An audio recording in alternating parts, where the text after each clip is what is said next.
He grabbed her by the arm and threw her into the wall, right there, in front of everyone.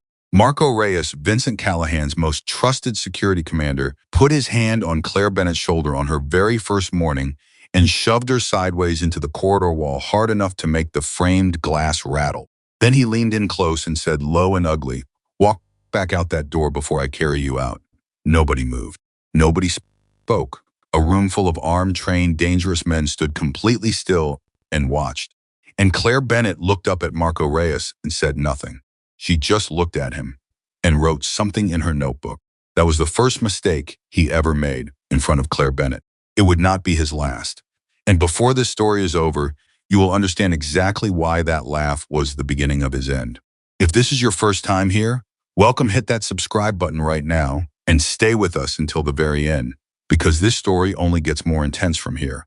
And drop a comment telling me what city you're watching from. I want to see how far this story has traveled. Now let's get into it. The three graves were dug in a private cemetery on the south side of Chicago, far from any public road, far from any camera, far from any name that could ever appear in a newspaper. Vincent Callahan stood at the edge of the third grave and did not cry. He had not cried in 22 years. Not since the night he buried his father in a grave that was even quieter than these. Not since the night he understood completely and without any remaining doubt that the world he had chosen to live in did not reward tears. It rewarded clarity. It rewarded patience. It rewarded the ability to look at something terrible and ask the only question that mattered. Marcus Webb, dead former Army Ranger, 15 years in private security, survived 2 tours in Afghanistan, 1 in Iraq, and a contract in Central America that nobody talked about openly. Killed by a single shot through the window of an armored vehicle on a Tuesday morning when he was supposed to be completely off the grid. Daniel Fournier, dead, former French Foreign Legion, spoke 4 languages, could disassemble and reassemble 17 different weapon types in complete darkness. Killed in a parking garage that had been swept for threats 30 minutes before his arrival. Thomas Kwon, dead, former Korean Special Operations. The quietest man Vincent had ever met in his life. The kind of man who could stand in a room and make himself invisible simply by controlling the energy he gave off. Killed during what was supposed to be a routine change of location. 3 men, 3 separate attacks, 3 different days, 3 different locations, 3 completely different circumstances. And yet, as Vincent stood at the edge of that third grave with the Chicago wind cutting through his coat, he could feel it. The thing that connected all 3 deaths, like a single thread pulled tight through all of it. Every attack happened before the men had time to react. Every attack happened in a location that should have been unpredictable. Every attack happened like it had been rehearsed. They knew, Vincent said quietly. His second in command, a heavy-shouldered man named Gerald Hatch, stood 2 steps behind him. Gerald had been with Vincent for 11 years. He was not a man given to nervous gestures, but his jaw was tight now in a way that Vincent recognized. "We've swept the inner circle twice," Gerald said. "Communications are clean. There's no leak we can identify." "That's not what I said." Vincent turned away from the grave. "I said they knew. Not that someone told them. They knew. There's a difference." Gerald didn't answer immediately.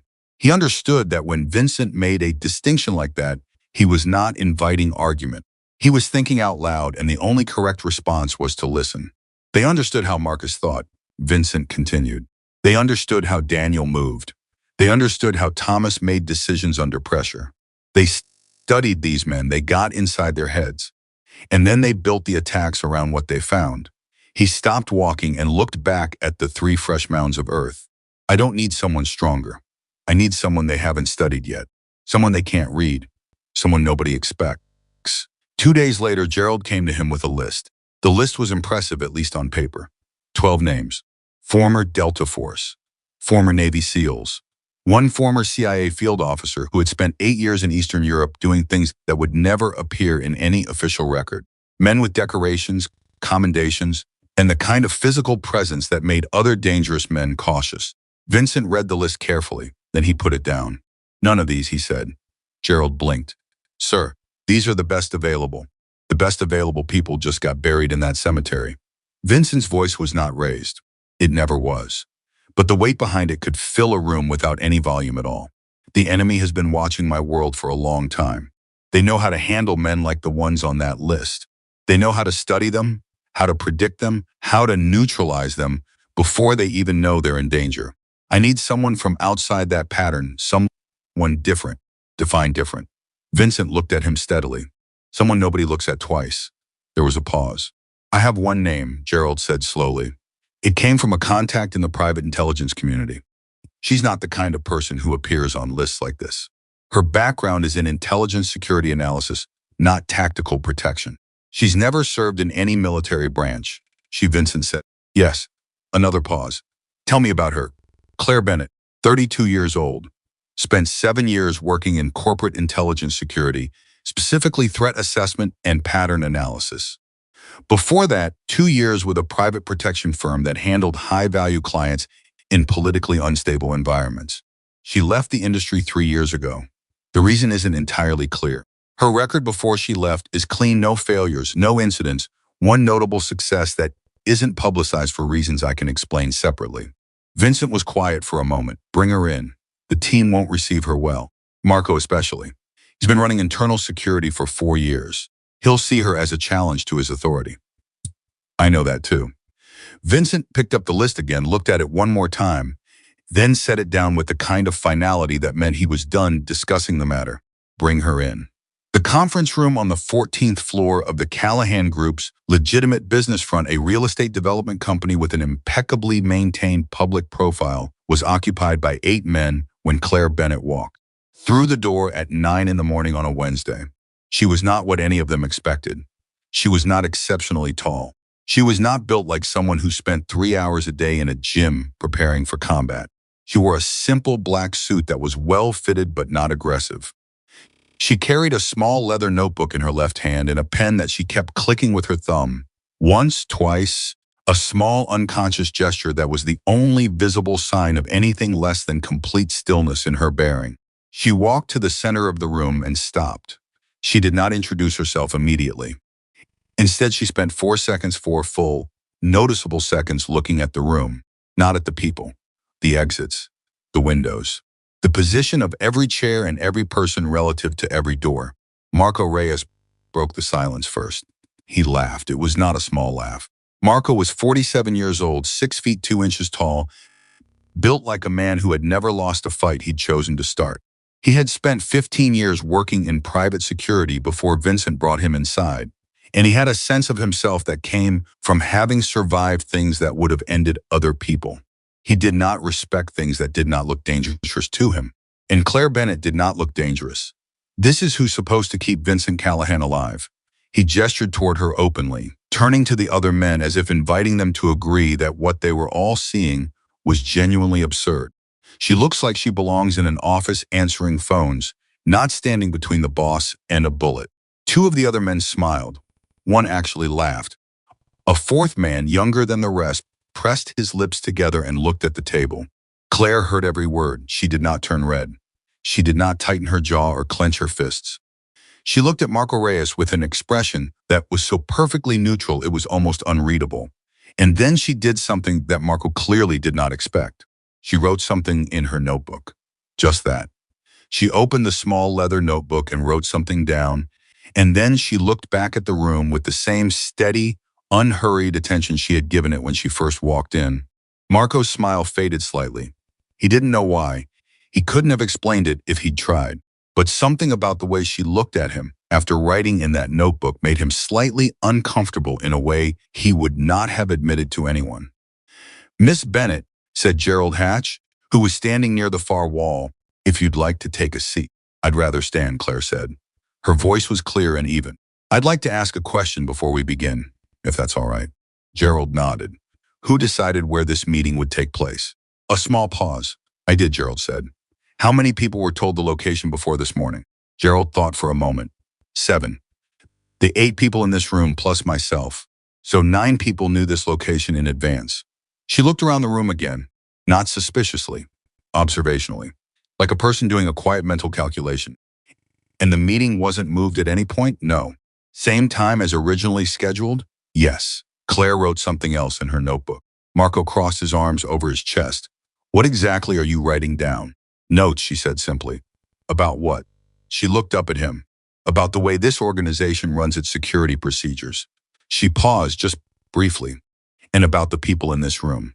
The temperature in the room seemed to change by a degree or two. She's not a field operator, Marco said, turning to address Gerald now rather than Claire, as if she had already been dismissed from the conversation. She has no tactical background. She's never been in combat. Whatever she knows, she learned in a classroom or sitting behind a desk. I've been shot at, Claire said quietly. Marco stopped. 3 times, she added. The first time, I was 26 years old and I was standing outside a hotel in Ankara with a client who had just decided to ignore my recommendation to change vehicles. The second time was in a parking structure in Manila. The third time was in a private residence in Lyon, France, and that time I did not move fast enough. She paused. There was something in her voice that shifted very briefly and then stabilized, like a candle in a sudden draft. I have never fired a weapon in a professional capacity. That doesn't mean I don't understand what it looks like when someone is preparing to use one. The room was quiet. Marco uncrossed his arms. He didn't say anything else. But the quality of his silence had changed, from contemptuous to something more careful, and the men around him had noticed. Vincent Callahan had been standing near the window for the entire exchange, his back partially turned to the room in the way he sometimes did when he wanted to observe without appearing to observe. He turned now. Everyone except Miss Bennett and Gerald. Please step out, he said. Nobody argued. They filed out. Marco was the last one through the door, and he did not look at Claire as he passed her. When the door closed, Vincent walked to the conference table and pulled out a chair. He sat down across from where Claire was still standing and looked at her for a moment without speaking. Sit down, please, he said. She sat. You made a note about Marco Reyes, Vincent said. It was not a question. Claire looked at him steadily. I noticed several things in this room that I would want to think about more carefully. I'm not asking you to speculate. I'm asking what specifically you wrote. A pause. Then she opened the notebook and turned it toward him without hesitation. He read it. Her handwriting was small and neat. The note about Marco was brief. It said, third from the door. Watched entrance for 7 seconds before looking away. Overcorrected his laughter when she entered too fast, too loud. Not comfortable with surprise. Status sensitive. Below that, she had written 4 other brief observations about 4 other men in the room. Each one was equally specific. Each one was the kind of observation that required not just intelligence, but a quality of attention that most people simply didn't have. Vincent closed the notebook and slid it back to her. What do you need, he said, to do your job properly? Access to your full schedule for the past 90 days. Access to security footage from this building and your primary residence for the same period. A list of every vendor, service provider, and delivery company that has had access to any of your properties in the last 6 months. And 4 hours in this building by myself. By yourself, Vincent said. Yes. Why? Because the vulnerabilities in any security system are most visible when the security team isn't actively trying to manage them. She paused. Most systems look functional when everyone is paying attention. I need to see what happens when no one thinks they need to be. Vincent was quiet for a moment. Then he said, you'll have access to everything you asked for by this afternoon. She nodded. One more thing, he said. The man on Marco Reyes is right. The younger one. You wrote something about him too. Yes. What did you write? She opened the notebook again without hesitation and turned to the page. He read it. It said young. Pressed lips together when Marco laughed. Did not smile. Not comfortable with the dynamic but contained it. Worth watching, different from the others. Vincent looked up. His name is Alex Dunn. He's been with us for 8 months. I know, Claire said. I read his file before I came here this morning. There was a pause that lasted several seconds. You read everyone's files? Everyone in this building that I could access through your HR system's publicly facing directory interface. She said it matter-of-factly, without any particular pride. I find it helps to know who I'm walking into a room with. Vincent studied her. The team is going to resist you, he said. Marco especially. I know. Does that concern you? No, she said. And then after a brief pause, what concerns me is the pattern in the 3 attacks you've experienced in the last 30 days. The enemy isn't stronger than your security team was. They were just better informed. That means the problem isn't about physical capability. It's about information management and behavioral predictability. And those are both things I can address. You've read my file too, as much of it as I could access. And then I think you know exactly what's happening to you. I think you've known since the first attack. You're not looking for someone to stand between you and a bullet. She looked at him with the same steady, unhurried attention she had given the room when she first walked in. You're looking for someone who can figure out who's feeding information about you before they get another chance to use it. The silence this time lasted longer. Vincent looked at her for a long moment. Then he said very quietly, "When can you start?" "I already have," she said. Claire spent the first 6 hours of her new position doing things that made every senior member of the security team quietly furious. She moved a decorative marble statue that had stood in the main lobby of the building for 11 years. It was an expensive piece, something an interior designer had installed as part of a renovation, and it had been in that spot so long that people had stopped seeing it. Claire looked at it for 30 seconds and then asked two of the building staff to move it to a storage room. Marco appeared at her shoulder almost immediately. "That piece cost $40,000, he said. "I'm sure it did," she said, watching the statue being carried away. It was also providing a concealment point approximately 6 feet from the main entrance that was large enough for a person to crouch behind and remain invisible to the 2 cameras covering that zone. Marco stared at her. "Nobody's going to crouch behind a statue in the lobby." Nobody did, no. She turned to look at him. But someone who wanted to monitor the timing of specific personnel entering and exiting this building could stand behind it for 30 seconds at a time and not appear on any camera. "We have an employee entrance log, but we don't have continuous visual coverage of the main lobby floor at ground level." She paused.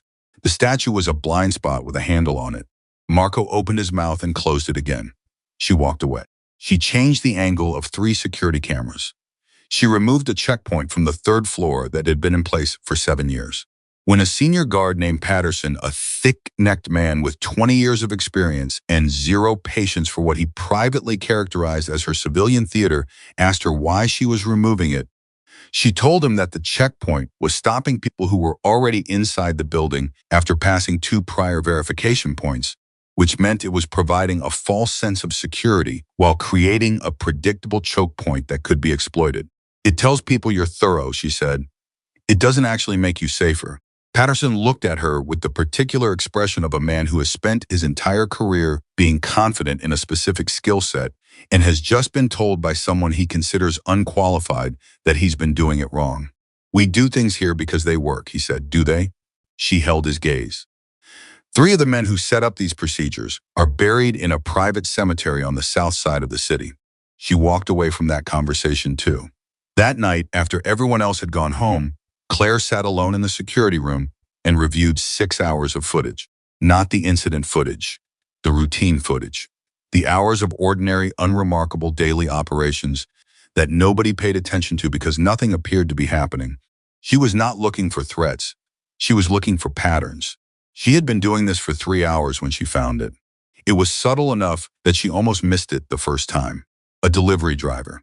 He arrived at 8:17 in the morning, 3 days running, on the footage from the previous week. He walked through the main entrance carrying a bag. He stood near the reception desk for 12 seconds. He left without delivering anything, without speaking to anyone at reception in a way that was logged, without signing any delivery register. She went back further. Different driver, different vehicle.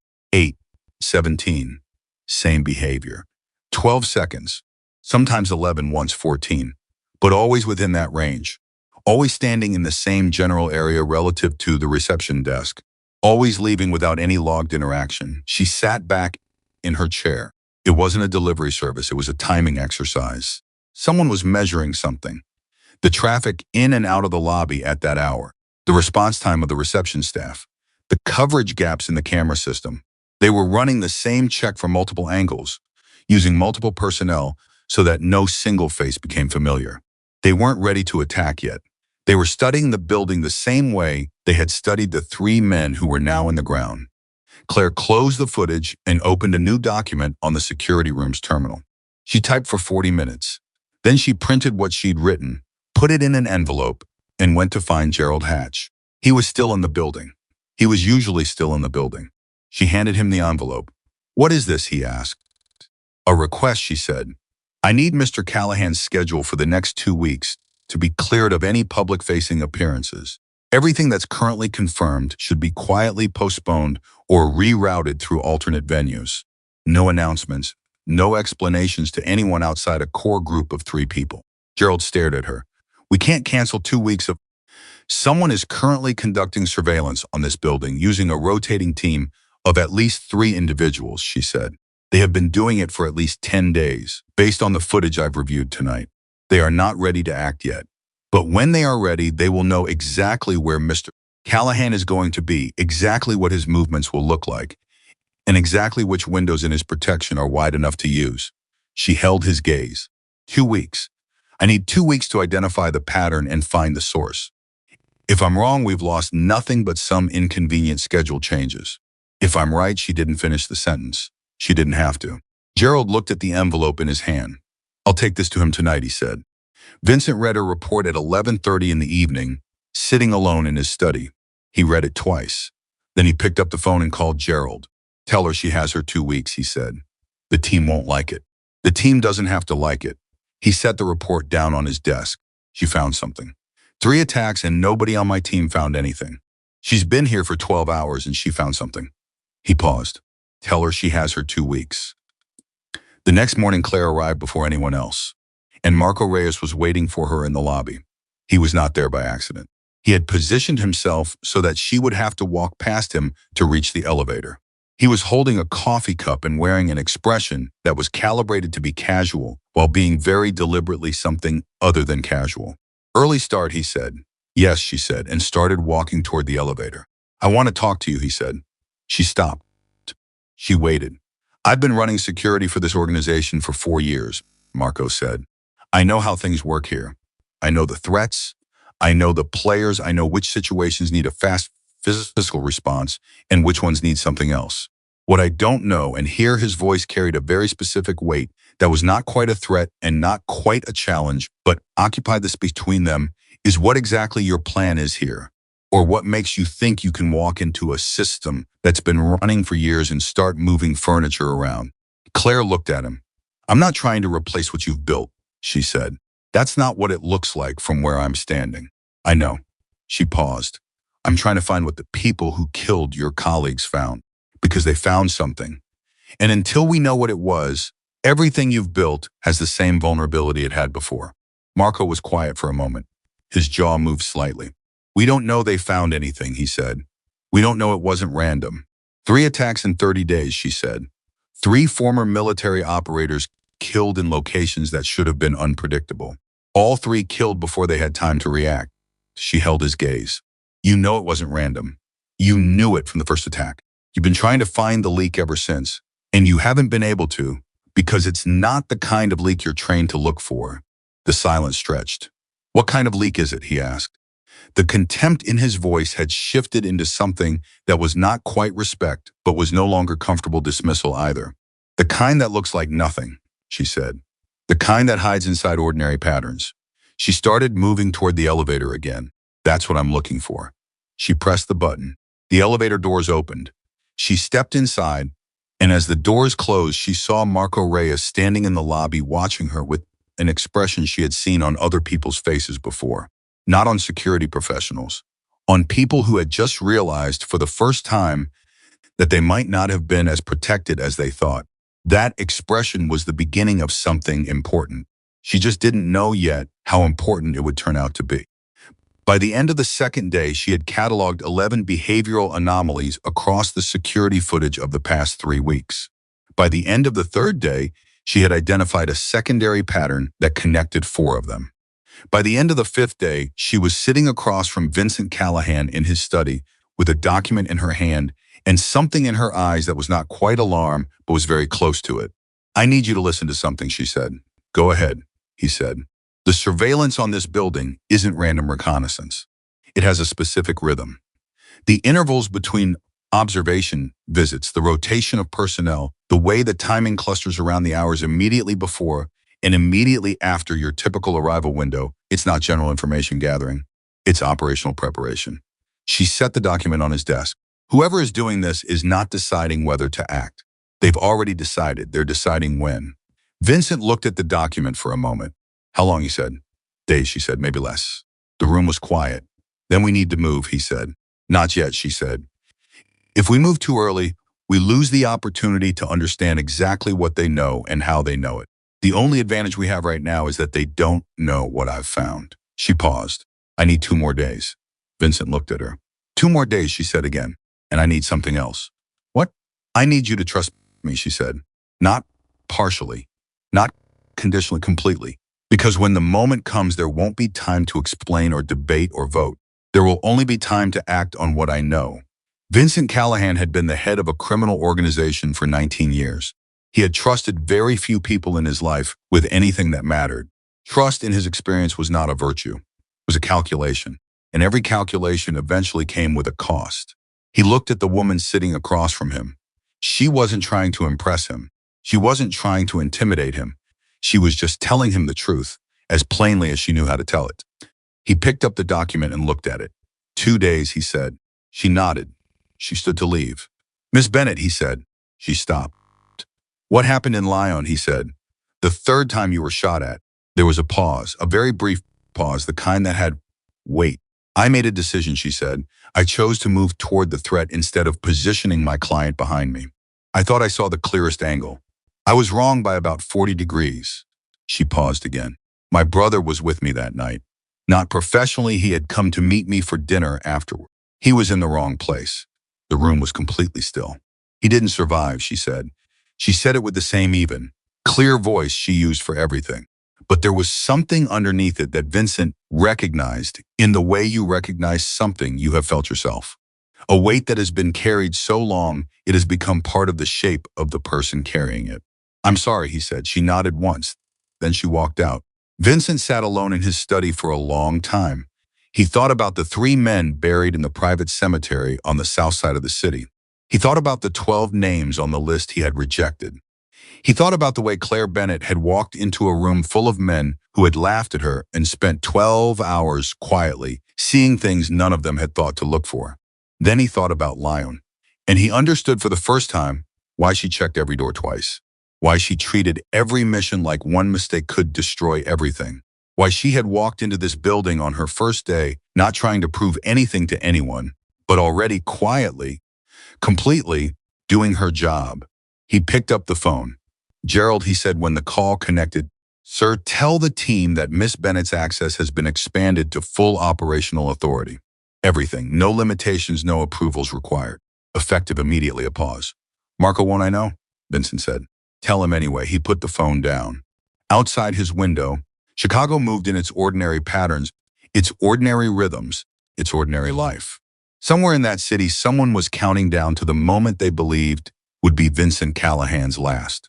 They didn't know about Claire Bennett. They hadn't studied her.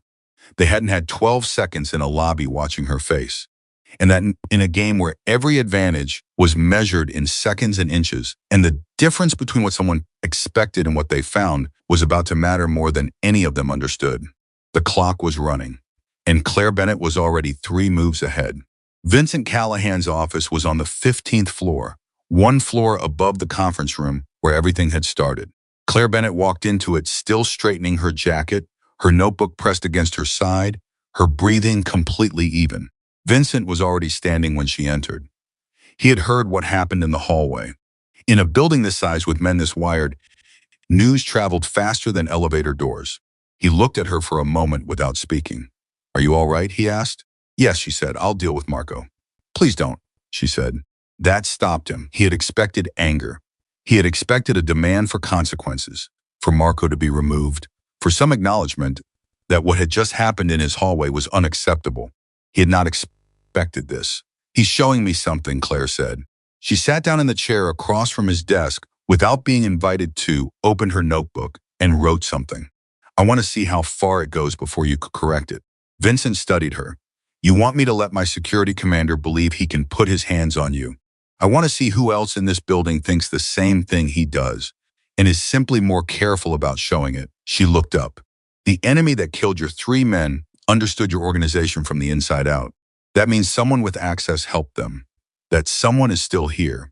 And the fastest way to find a person who has been hiding is to create a situation where they feel safe enough to stop hiding. The silence in the room was long and specific. You're using yourself as bait, Vincent said. I'm using their assumptions about me as a tool, she said. There's a difference. He sat down. He put both hands flat on the desk.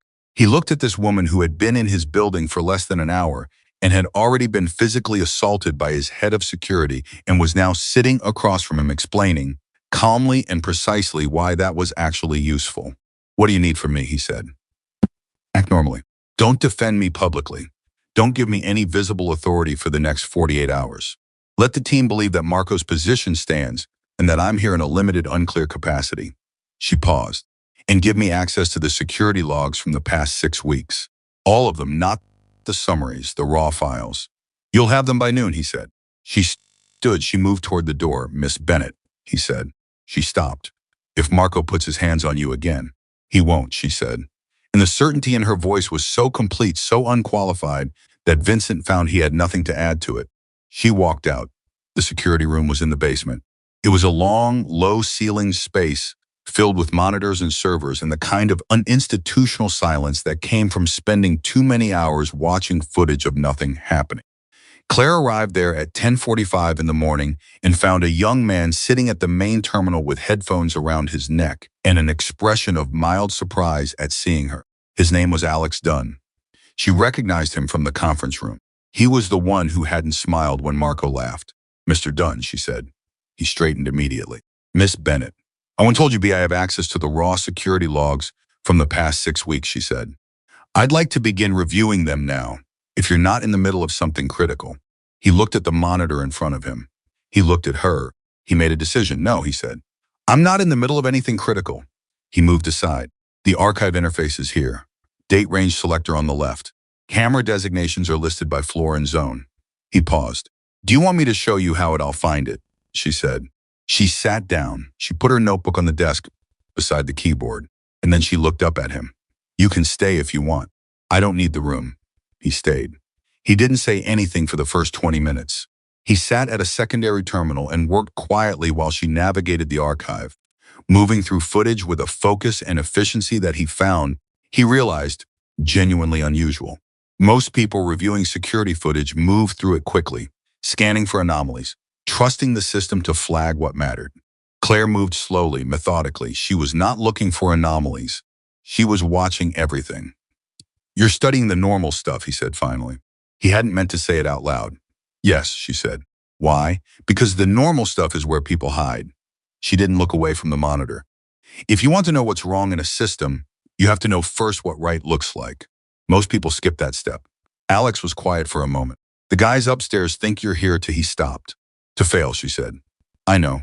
I don't think that," he said. "For what it's worth." She looked at him then, just briefly. "It's worth something," she said. And she went back to the footage. It was 40 minutes later that she found the first one. She stopped the footage. She backed it up 11 seconds. She watched it again. Then she picked up her notebook and wrote something down, and the quality of her attention changed in a way that Alex noticed even from across the room. "What is it?" he said. "Come here," she said. He crossed to her terminal and looked at the frozen frame on the monitor. A man in a delivery uniform standing near the reception desk in the main lobby. The timestamp read 8:17 in the morning. "What am I looking at?" Alex said. "Watch his feet," she said. She played the clip. 12 seconds. The man stood near the desk, shifted his weight twice and left. "Now watch this." She pulled up a second clip. Different date, different man, different uniform. Same lobby, same position. Timestamp 8:17. Alex stared, and this she said. Third clip, third man, third date, 8:17. Same position. 11 seconds this time. The room was very quiet. "They're timing something," Alex said slowly. "They're timing the window between the guard rotation on the east corridor and the camera refresh cycle on the lobby system," she said. 11 to 14 seconds. That's the exact window where the lobby has a visual blind spot at ground level near the east wall. She set her pen down. "They've been running this check for at least 3 weeks. Different personnel each time, so no face becomes familiar. But the behavior is identical." Alex's face had gone slightly pale. "They're not ready to move yet." "No," she said, "but they're close. When you've gathered this much operational data, you don't keep gathering. You start acting." She looked at him. "How long have you been running security here?" 8 months, he said. "Have you noticed anything in the past few weeks that felt off to you?" "Not alarming, just slightly wrong. The kind of thing you almost mentioned and then didn't because it seemed too small."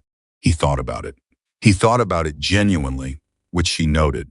There was a maintenance request, he said slowly, about 10 days ago, for the elevator in the East Wing.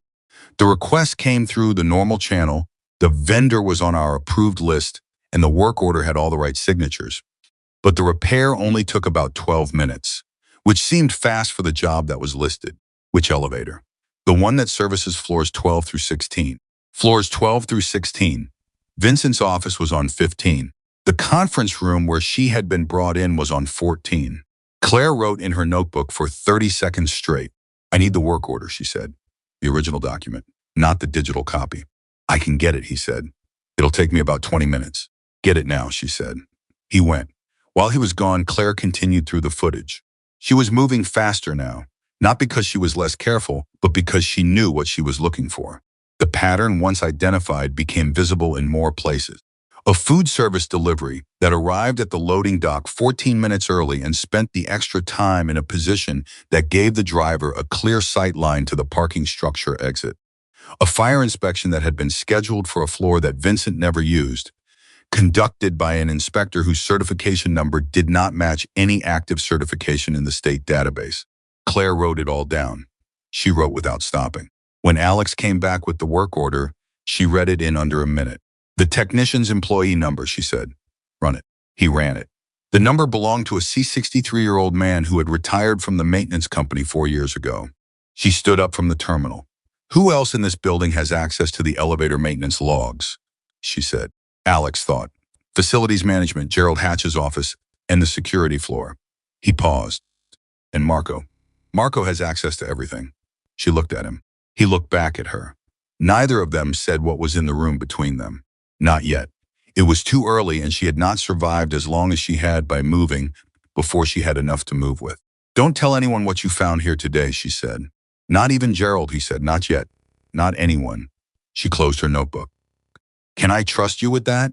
He held her gaze, he said. She believed him. She took the elevator upstairs. Marco was waiting for her in the hallway outside the security room on the 3rd floor when she came up from the basement. He was leaning against the wall with his arms crossed and an expression that suggested he had planned this encounter and felt good about his positioning. We need to talk, he said. All right, she said. He gestured toward an empty meeting room. She followed him in. He closed the door. He turned to face her, and his expression had shifted from the earlier contempt into something more controlled and in some ways more dangerous. I want to be clear about something, he said. What I did this morning was out of line. I know that. She said nothing. But the fact remains that you are here in a capacity that nobody on this team understands, with authority that hasn't been properly defined, making changes to systems that took years to build. And I have a responsibility to this organization that goes beyond what any individual thinks of me. He was good. She gave him that. He had reframed the assault in the hallway as an overreaction driven by professional dedication, and he had done it smoothly enough that a less attentive listener might have almost found it convincing. That's fair, she said. He blinked. He had expected pushback. I understand why my presence here is disruptive, she continued. I'd like to work with you if that's possible. Not around you. She paused. To do that, I need to understand how you've structured the inner security tier. Who reports to whom, what the information flow looks like, how decisions about location and scheduling get communicated to the protection team. He studied her. She could see him deciding something. I can walk you through that, he said. I'd appreciate it, she said. The next 90 minutes, Marco Reyes explained the security architecture of Vincent Callahan's organization to Claire Bennett with the thoroughness of a man who had built most of it himself and was proud of it. He was detailed. He was professional. And he was, without realizing it, answering questions she had not asked directly, but that were more important than the ones she had. She learned exactly which 4 people received advance notice of Vincent's schedule. She learned that the communication channel was a private encrypted messaging system. She learned that Marco personally managed the encryption keys. She learned that the system had been in place for 3 years. She also learned, from the specific way he answered certain questions, what he did not want her to know. When she asked about protocol for schedule changes, his answer was slightly too detailed. When she asked about external vendor access to the encrypted system, his answer was slightly too brief. When she asked about the last full security audit of the communication channel, he said it had been done 6 months ago and moved on quickly. She wrote everything in her notebook. Then she asked, as if it were an afterthought, who outside the inner security tier would have a reason to know which elevator bank serves Mr. Callahan's floor? Marco's expression didn't change, not visibly, but something happened behind his eyes that lasted less than a second, and then was gone. Facilities management, he said. Buildings. Why? One of the elevator maintenance records from last week had some irregularities, she said easily. I'm just trying to understand the access chain. I can look into that, he said. Thank you, she said. I'd appreciate it. She stood. She shook his hand. She left the room. Outside in the corridor alone, she stood completely still for exactly 3 seconds. Then she walked to the stairwell where there were no cameras, and she allowed herself, for the first time that day, to breathe at full depth. She had what she needed. Not enough to act, not enough to accuse, but enough to know. That night, after the building had emptied, she sat alone in Vincent's office at his invitation. He had stayed late, he often did. She had come to understand in the past 12 hours that this was not a man who rested easily in his own life. She put her notebook on his desk, open to a specific page. I need to tell you something, she said. And I need you to hear it the way I'm saying it, not the way you're going to want to hear it. He looked at the page. Then tell me, he said. The surveillance on this building is more advanced than I initially assessed. The people doing it have detailed knowledge of your internal security architecture, not general knowledge, specific knowledge, the kind of knowledge that comes from someone who helped build the system. She paused. And I believe the communication channel your inner security tier uses has been compromised, not hacked, deliberately opened. The temperature in the room changed. By whom, he said. It was not a question. He already knew it was a question he might not want answered. I don't have enough to name someone yet, she said. I want to be clear about that. What I have is a pattern, a series of things that individually could be coincidence and collectively cannot be. She met his gaze. I need 3 more days. And in 3 days, I'll have a name. He was quiet. He looked at the page in her notebook. She had let him see only part of it. The part that documented the surveillance pattern, the elevator irregularity, the access chain. The part about Marco she had not written in the notebook at all. That she was keeping somewhere they could not find it. Is there someone in this room I should be protecting myself from, he said. The way he said it carried 20 years of weight. 20 years of learning, expensively and permanently. That proximity was not the same as loyalty. I don't know yet, she said. That's the truth, he nodded. He looked out the window. The city was dark, lit at the same time, the way Chicago always was, and all that black sky and all those lights going in every direction at once. 3 days, he said. 3 days, she confirmed. She stood to leave. Claire, he said. It was the first time he had used her first name. She stopped. If you're right about this, then someone in my organization has been feeding information to people who have already killed 3 men. He did not raise his voice. He never raised his voice. But the weight behind it was extraordinary. If that person finds out what you've found before you're ready to act, I know, she said. I need you to be careful. She picked up her notebook from his desk. I've been careful since I walked in the door, she said. That's why I'm still here. She left. She did not go home. She went back to the security room in the basement, where Alex Dunn was running a routine overnight monitoring shift that he had volunteered for and that Marco had accepted with the particular lack of interest that powerful people sometimes show for things they believe are beneath their notice. Alex looked up when she came in. The elevator inspection company, she said without preamble. I need every contract they've had with this building in the past 2 years. Invoice numbers, contact names, payment records. That's in the facilities management system, he said. I have read access, but not full access. Who has full access? Gerald Hatch and Marco. She sat down. She thought for a moment.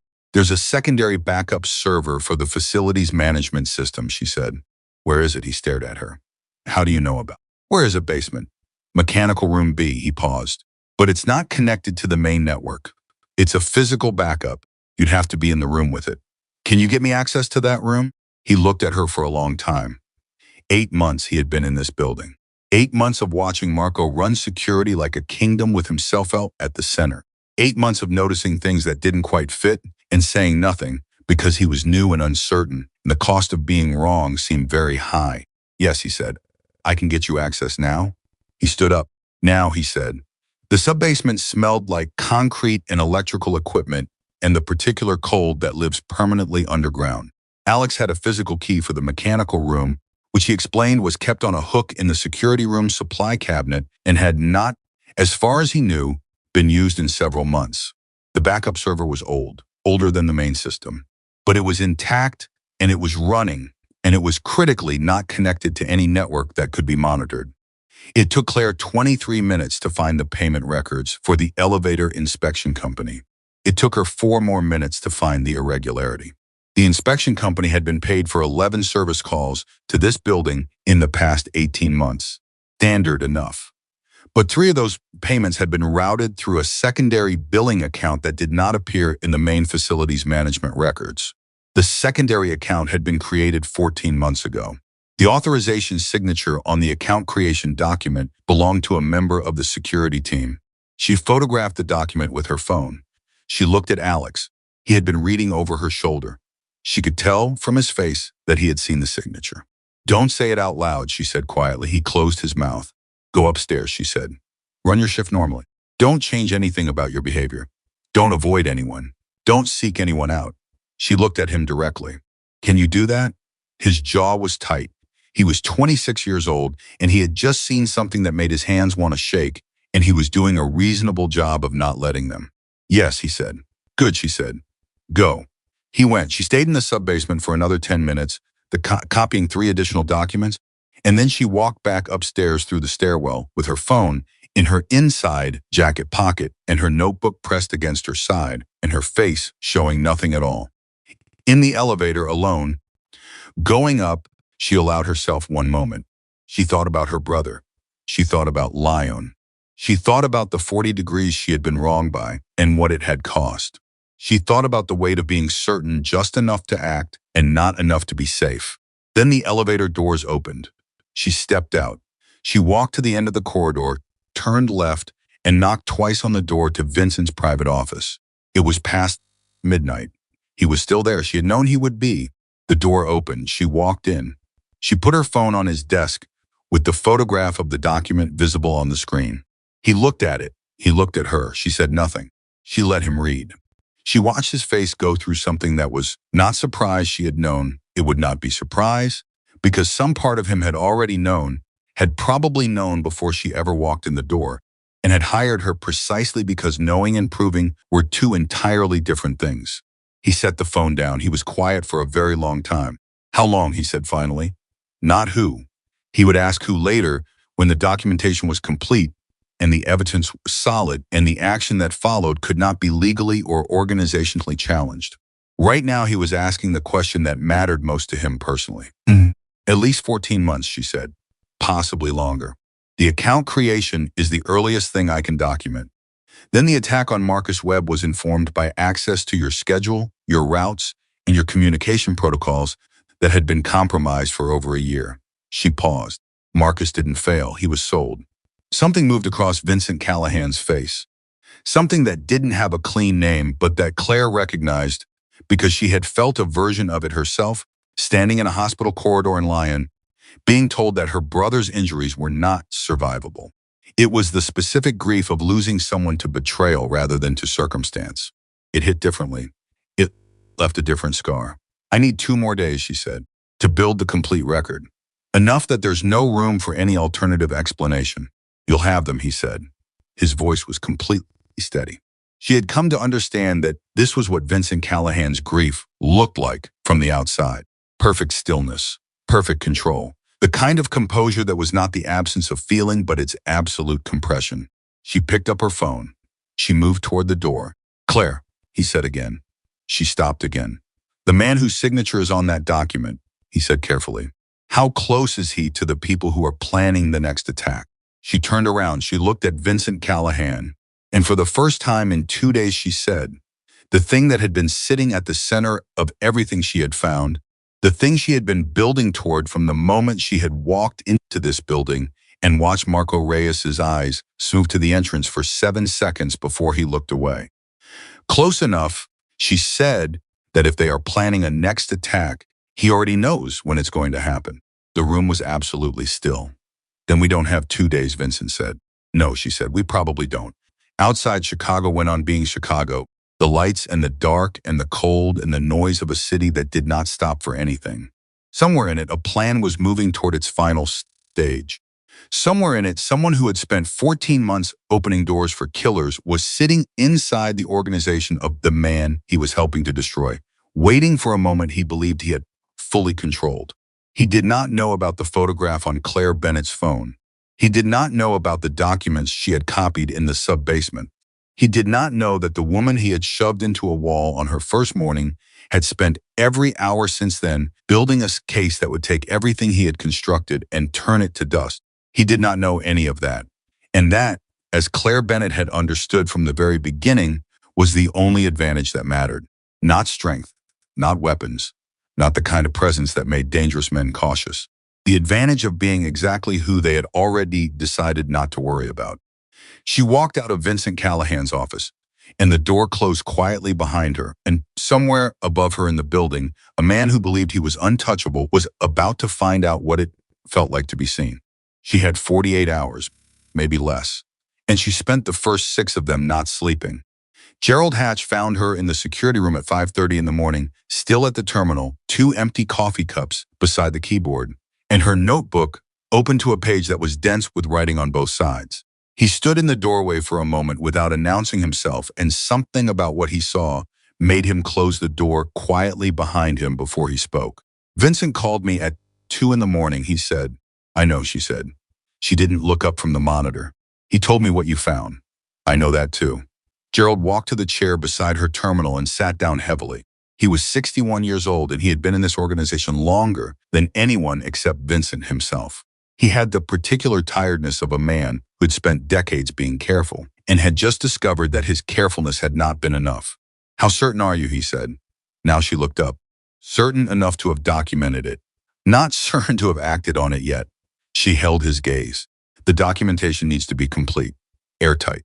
Because the moment we move, whoever is on the other end of this will know we've moved. And if our documentation has any gaps, any room for interpretation, we lose the ability to control what happens next." Gerald was quiet. "Marco has been with this organization for 4 years," he said. Not defending, just stating. "The way people state things when they are trying to make a fact feel real." "I know," she said. Vincent trusted him. "I know. If you're wrong about this, I'm not wrong," she said. Not harshly, but with a completeness that left no space for the sentence to continue. Gerald looked at his hands. Then he looked at her. "What do you need from me?" "I need you to behave exactly as you normally would for the next 24 hours. No changes to your routine, your communications, your interactions with anyone on the security team, especially Marco." She paused. "If he suspects we're building something, he will move up their timeline, and we are not ready for that. What happens if they move before you're ready?" She looked at him steadily. "Then we manage," she said. "But I need that 24 hours. Gerald stood. He straightened his jacket. He nodded once, the way men of his generation nodded when they had decided something and did not feel the need to discuss it further. "You'll have it," he said. He left. Claire turned back to the monitor. She had 12 hours of footage left to review, and she went through it with the same methodical attention she had given every other frame, not because she expected to find anything new, but because thoroughness was not something she permitted herself to shortcut. Thoroughness was the difference between a case that held and a case that fell apart in the moment it mattered most. She knew that from Lyon. She knew it from the 40 degrees she had been wrong by and what it had cost. She would not be 40 degrees wrong again. At 7:15 in the morning, she found the second account. It was in a communications log she had almost skipped because it was flagged as routine internal traffic, the kind of administrative data transfer that happened dozens of times a day in any large organization, and that every automated security system learned to treat as background noise. She had not treated it as background noise. She had read it the way she read everything, and at 7:15 she saw it, a data packet. Small. Sent at 3:40 in the morning, 6 days before the first attack. Routed through the building's internal server, bounced through a residential IP address 2 blocks away, and then gone. No destination log, no recipient identified. Just a clean exit through a gap in the network's monitoring perimeter that was so precisely sized for this specific type of packet that it could not have been accidental. She photographed the log entry. Then she backed up further, looking for others. There were 9. 9 data packets sent in the same manner over the past 14 months. Each one timed for between 2 and 4 in the morning, when traffic monitoring was at its lowest. Each one routed through a different residential IP address in the surrounding blocks, each one carrying exactly the kind of operational information that an outside team would need to plan, rehearse, and execute a targeted attack. Marcus Webb's location on the morning he died had been in one of those packets. Daniel Fournier's route had been in another. Thomas Kwan's change of location protocol had been in the most recent one, sent 8 days before his death. Claire sat back in her chair. She pressed both palms flat against the desk. She breathed in for 4 counts and out for 4 counts, a technique she had used since she was 26 years old, and standing outside a hotel in Ankara, realizing that the situation she was in was significantly worse than the one she had prepared for. Then she picked up her phone. She called Vincent. He answered on the first ring. He had been awake. "I have everything," she said. "I need 1 hour with you. Alone. No one else in the building who doesn't already know." "Come up now," he said. She took the stairs. Vincent read every document she had compiled without speaking. He was methodical about it. He read the elevator records and the secondary billing account and the communications logs and the 9 data packets and their contents and their timing. He read for 22 minutes while she stood near the window and waited. When he finished, he closed the folder and set it on his desk and looked at his hands for a moment. "He sent Marcus's location himself," Vincent said. "Yes. He built the system that was supposed to protect them, and then he used it to sell them." "Yes." The room was very quiet. Outside, the building was beginning to fill with the ordinary morning sounds of an ordinary work day. People arriving, coffee being made, conversations happening in hallways about nothing important. "I want to confront him," Vincent said. "Not yet," she said. He looked up at her. The expression on his face was the one she had learned to read in the past 2 days. The compression, the absolute control over something that was pressing very hard against its container. "Vincent," she said. It was the first time she had used his first name. It happened naturally without calculation because the moment required it. "If you confront him now, you end the conversation in this room. You lose the ability to use what we know. And the people on the other end of those data packets are still out there, still active, still planning." She held his gaze. "We need to let this play out one more step. We need them to commit to the next move before we close it." "You want to use me as bait," he said. "I want to use their confidence as a weapon," she said. "They think they have complete information.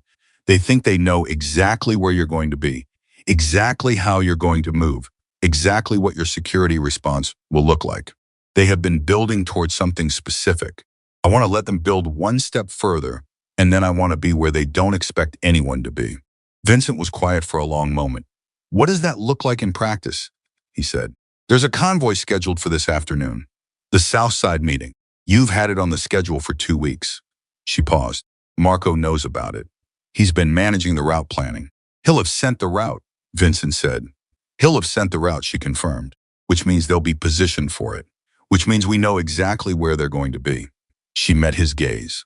"I need you to take a different route, one that Marco doesn't plan and doesn't know about until 30 minutes before departure. And I need to be in the vehicle. Just you. You, me, Gerald, and 2 people from the team that I select.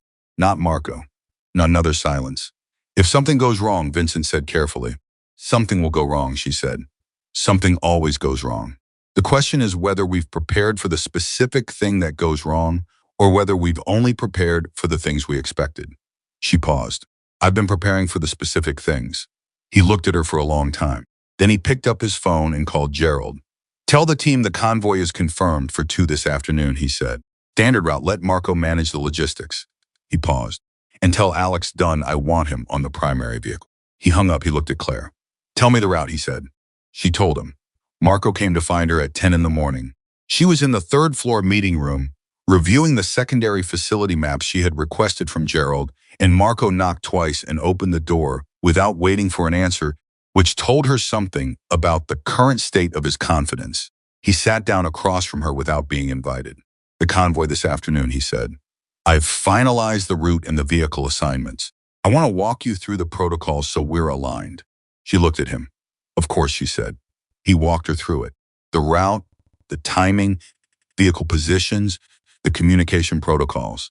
He was thorough and professional, and he spoke with the authority of a man who believed he was completely in control of a situation that he had designed from the outside in. She listened. She asked 2 questions, both of them precisely calibrated to sound like the questions of someone who was learning the system rather than someone who already knew what was wrong with it. She took notes in her notebook. At the end, she said, "This looks solid." He nodded. He started to stand. "One thing," she said. He paused. "The route through the industrial corridor on the south end," she said easily. "Has that section been physically swept recently?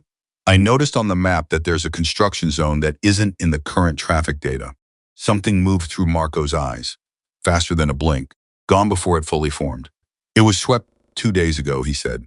"It's clear." "Good," she said. She smiled. "Thank you for walking me through this." He left. She sat very still for exactly 5 seconds. Then she wrote one word in her notebook and underlined it 3 times. The word was confirmed. At 1:15, Claire pulled Gerald aside in the corridor outside the vehicle bay. "Change of plans," she said quietly. "We're taking the east route, not the south. I need the vehicles repositioned now before Marco knows." Gerald stared at her. "You told him this morning you were satisfied with the south route." "I know what I told him. If he finds out we changed the route." "He will find out," she said. "That's the point. When he finds out, he'll make a call. I need to know who he calls and when." She held Gerald's gaze. "I need someone on his communications from the moment we leave this building." "Can you do that?" Gerald thought for exactly 2 seconds. Then he said, "Alex can do it. He knows the system well enough, and Marco doesn't watch him closely." "Set it up," she said, "right now." Gerald moved. The vehicles left the building at 1:58 in the afternoon. 3 armored SUVs, east route, the route that Marco had not planned and had not seen until Gerald briefed the drivers at 1:40. Marco was told at 1:45. Claire had been watching his face from across the vehicle bay when Gerald told him, and she saw it, the micro-expression, the 1-second recalibration behind his eyes as he processed the information and its implications. He had pulled out his phone within 90 seconds of being told. Alex had the record of the call before the convoy cleared the building's security perimeter. The convoy moved through the east side of the city with the particular focused tension of people who knew something was coming and did not know exactly when.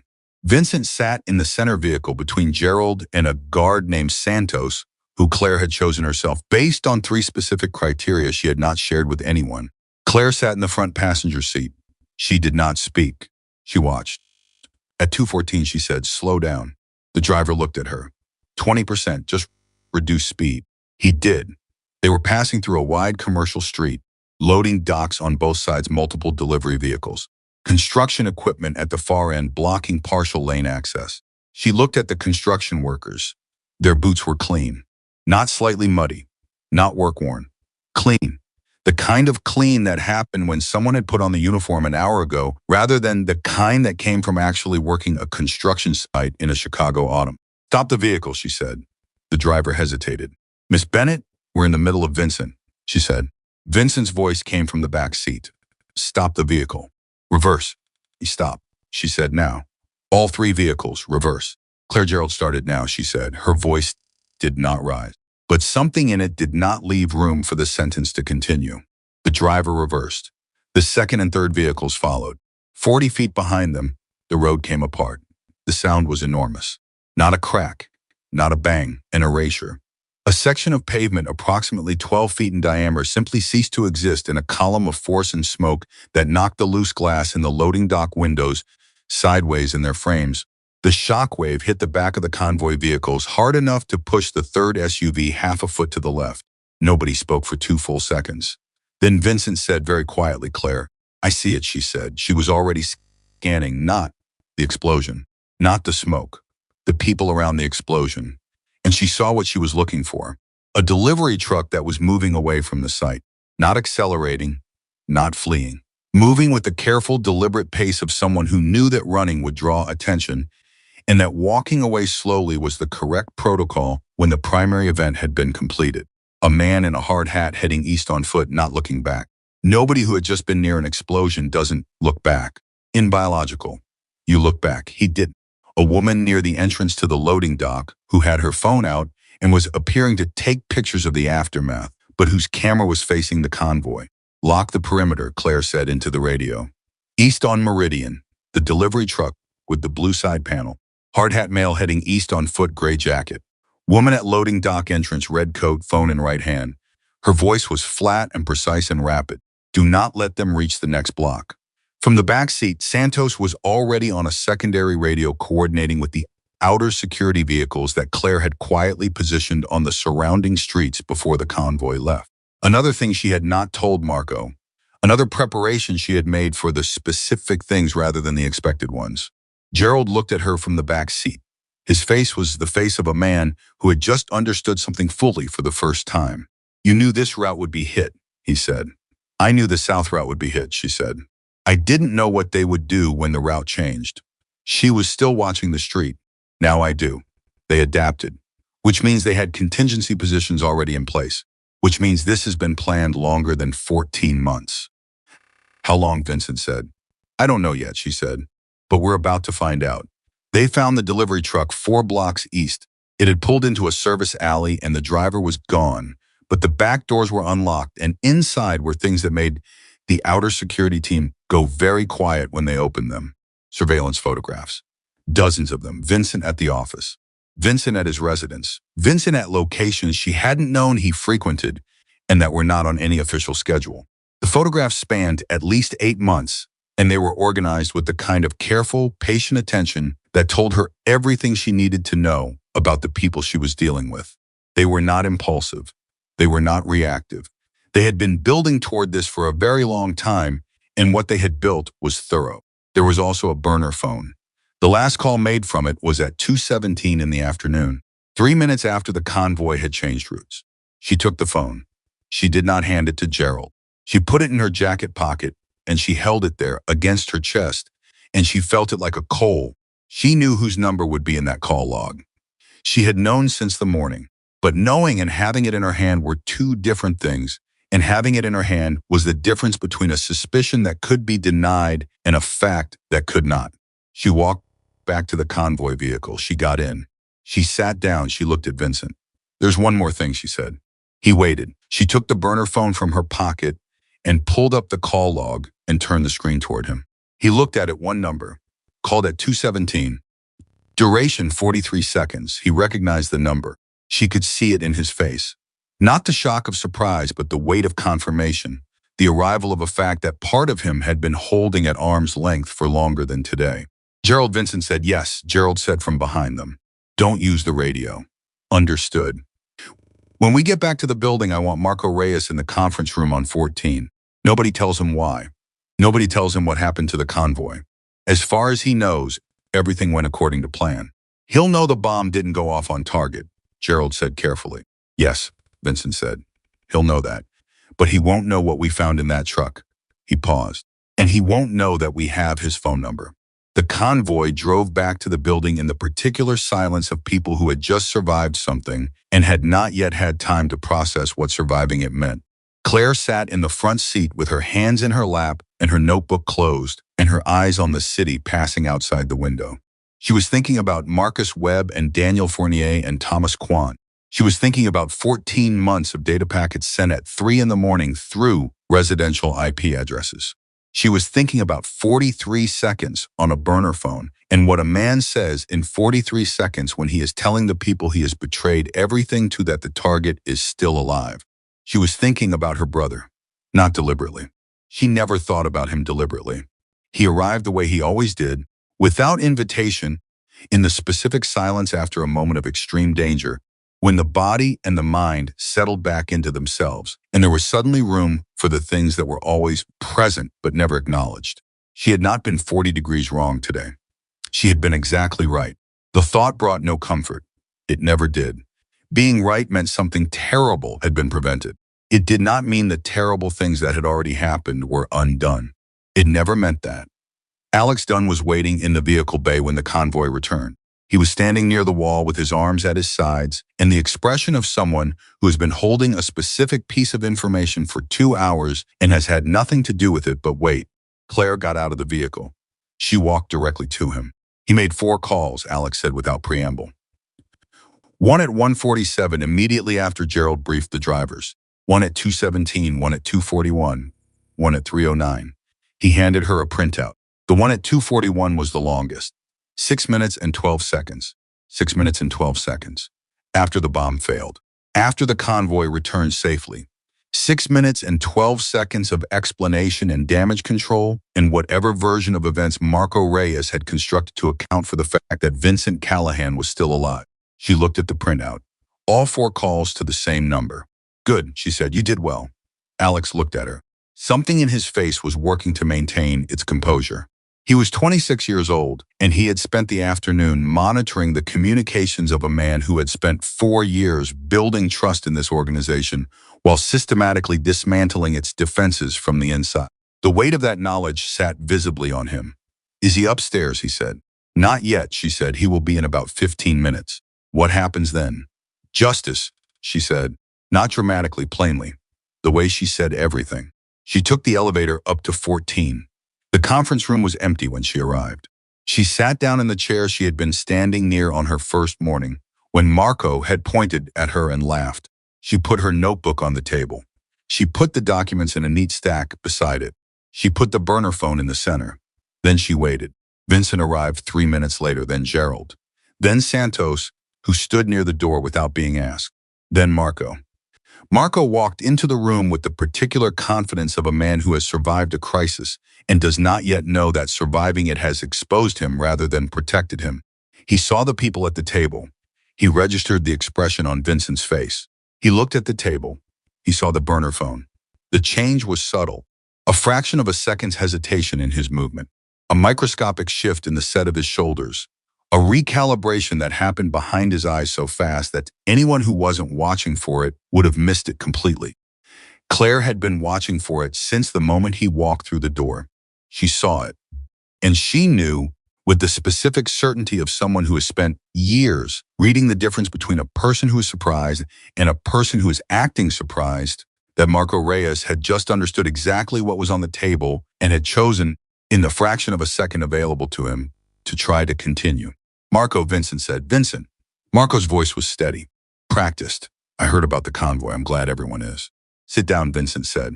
Marco sat. Vincent looked at Claire. She pushed the stack of documents across the table toward Marco. She did not speak. She watched his face as he looked at the top page. The secondary billing account. His authorization signature. He looked at it for 2 seconds. Then he looked up. This needs context, he said. The burner phone, Claire said. Her voice was completely even. The call at 2:17 this afternoon, 43 seconds. Who are you calling? I don't know what phone you're. The call log matches the number on the device found in the delivery truck 4 blocks east of the failed detonation site, she said. The same number appears in all 4 calls you made between 1:47 and 3:09 this afternoon. The same number was used to coordinate the positioning of surveillance personnel at this building for the past 3 weeks. She paused. I have the complete documentation, all of it. Going back 14 months, the room was absolutely still. Marco looked at the documents. He looked at the phone. He looked at Vincent, and something in that look was more complicated than guilt. It was the look of a man who had made a decision a very long time ago for reasons that had seemed sufficient at the time, and who was now sitting with the full weight of what that decision had built. You have no idea, Marco said, what you walked into. He was not talking to Claire. He was talking to Vincent. Tell me, Vincent said. What Marco said next was something that none of them had prepared for. Not because they hadn't anticipated that there would be an explanation, but because the explanation, when it came, was not the explanation any of them had expected. It did not end the story. It cracked it open. And what was inside was darker and more dangerous than anything Claire had found in the sub-basement, in the surveillance logs, in 14 months of data packets sent through residential IP addresses at 3 in the morning. She sat very still and she listened. And she understood for the first time that what she had uncovered was not the whole of it. It was barely the beginning. Marco Reyes did not look like a man who had been caught. He looked like a man who had been waiting. That was the first thing Claire noticed. Not guilt, not panic, not the frantic recalibration of someone whose cover had just been blown. He sat in that chair with the documents in front of him and the burner phone in the center of the table, and he looked at Vincent Callahan with the expression of a man who had rehearsed this moment and had decided, somewhere along the way, that when it finally arrived, he was going to tell the truth. Not all of it, not immediately, but enough. They have your daughter, Marco said. The room stopped. Not figuratively, not as an expression. The room actually stopped. Gerald's hand, which had been moving toward his jacket pocket, went still. Santos near the door went completely rigid. Claire felt something shift in her chest, a physical sensation, the recognition of a variable she had not accounted for. Vincent's face showed nothing, nothing at all, which she had come to understand was how he showed everything. Say that again, Vincent said. His voice was so quiet it was almost not there. Sophia, Marco said. They've had her for 6 weeks, since before the first attack, before Marcus. He leaned forward slightly, not aggressively, the way a person leans forward when they are trying to make something understood. They came to me 3 months before that, told me what they wanted. I said no. They took Sophia 9 days later to show me what no cost. Gerald made a sound, not a word, just a sound, the involuntary vocal expression of a man absorbing something that is larger than what he had prepared for. Claire did not make a sound. She was watching Marco's face with the full intensity of her attention, reading every micro-expression, every breath pattern, every involuntary movement of his eyes, running it all against the question that mattered more than anything else in this room right now. Is this true? And the answer she kept arriving at, which she did not share immediately, was, and also not completely, Sophia is in Zurich, Vincent said. Not a question.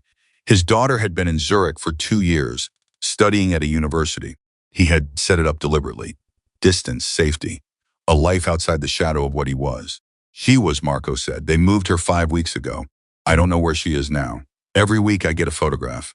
A specific photograph that proves the date. That's all I get. He looked at Vincent directly.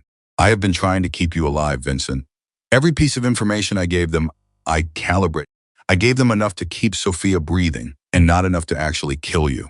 Marcus and Daniel and Thomas, his voice broke, just briefly, just for a half second, and then he controlled it. I didn't know they were going to die. I gave them a location. I thought they would grab you. I didn't know they were going to kill your men. But they did, Vincent said. Yeah. And you kept feeding them. Yes. Because of Sophia. Because of Sophia.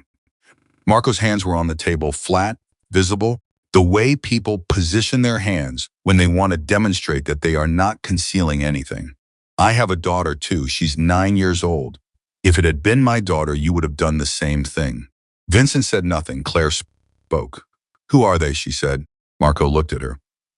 There was something in the way he looked at her that was different from this morning, different from yesterday, different from every interaction they had had since she walked through the door. The contempt was gone, not replaced by respect, not yet. Replaced by something more complicated. The look of a man who has been forced to recalibrate his understanding of a situation and is still in the process of doing it. A man named Decker, Marco said. Raymond Decker. He runs a private intelligence and enforcement operation out of 3 cities, Chicago, Miami, Houston.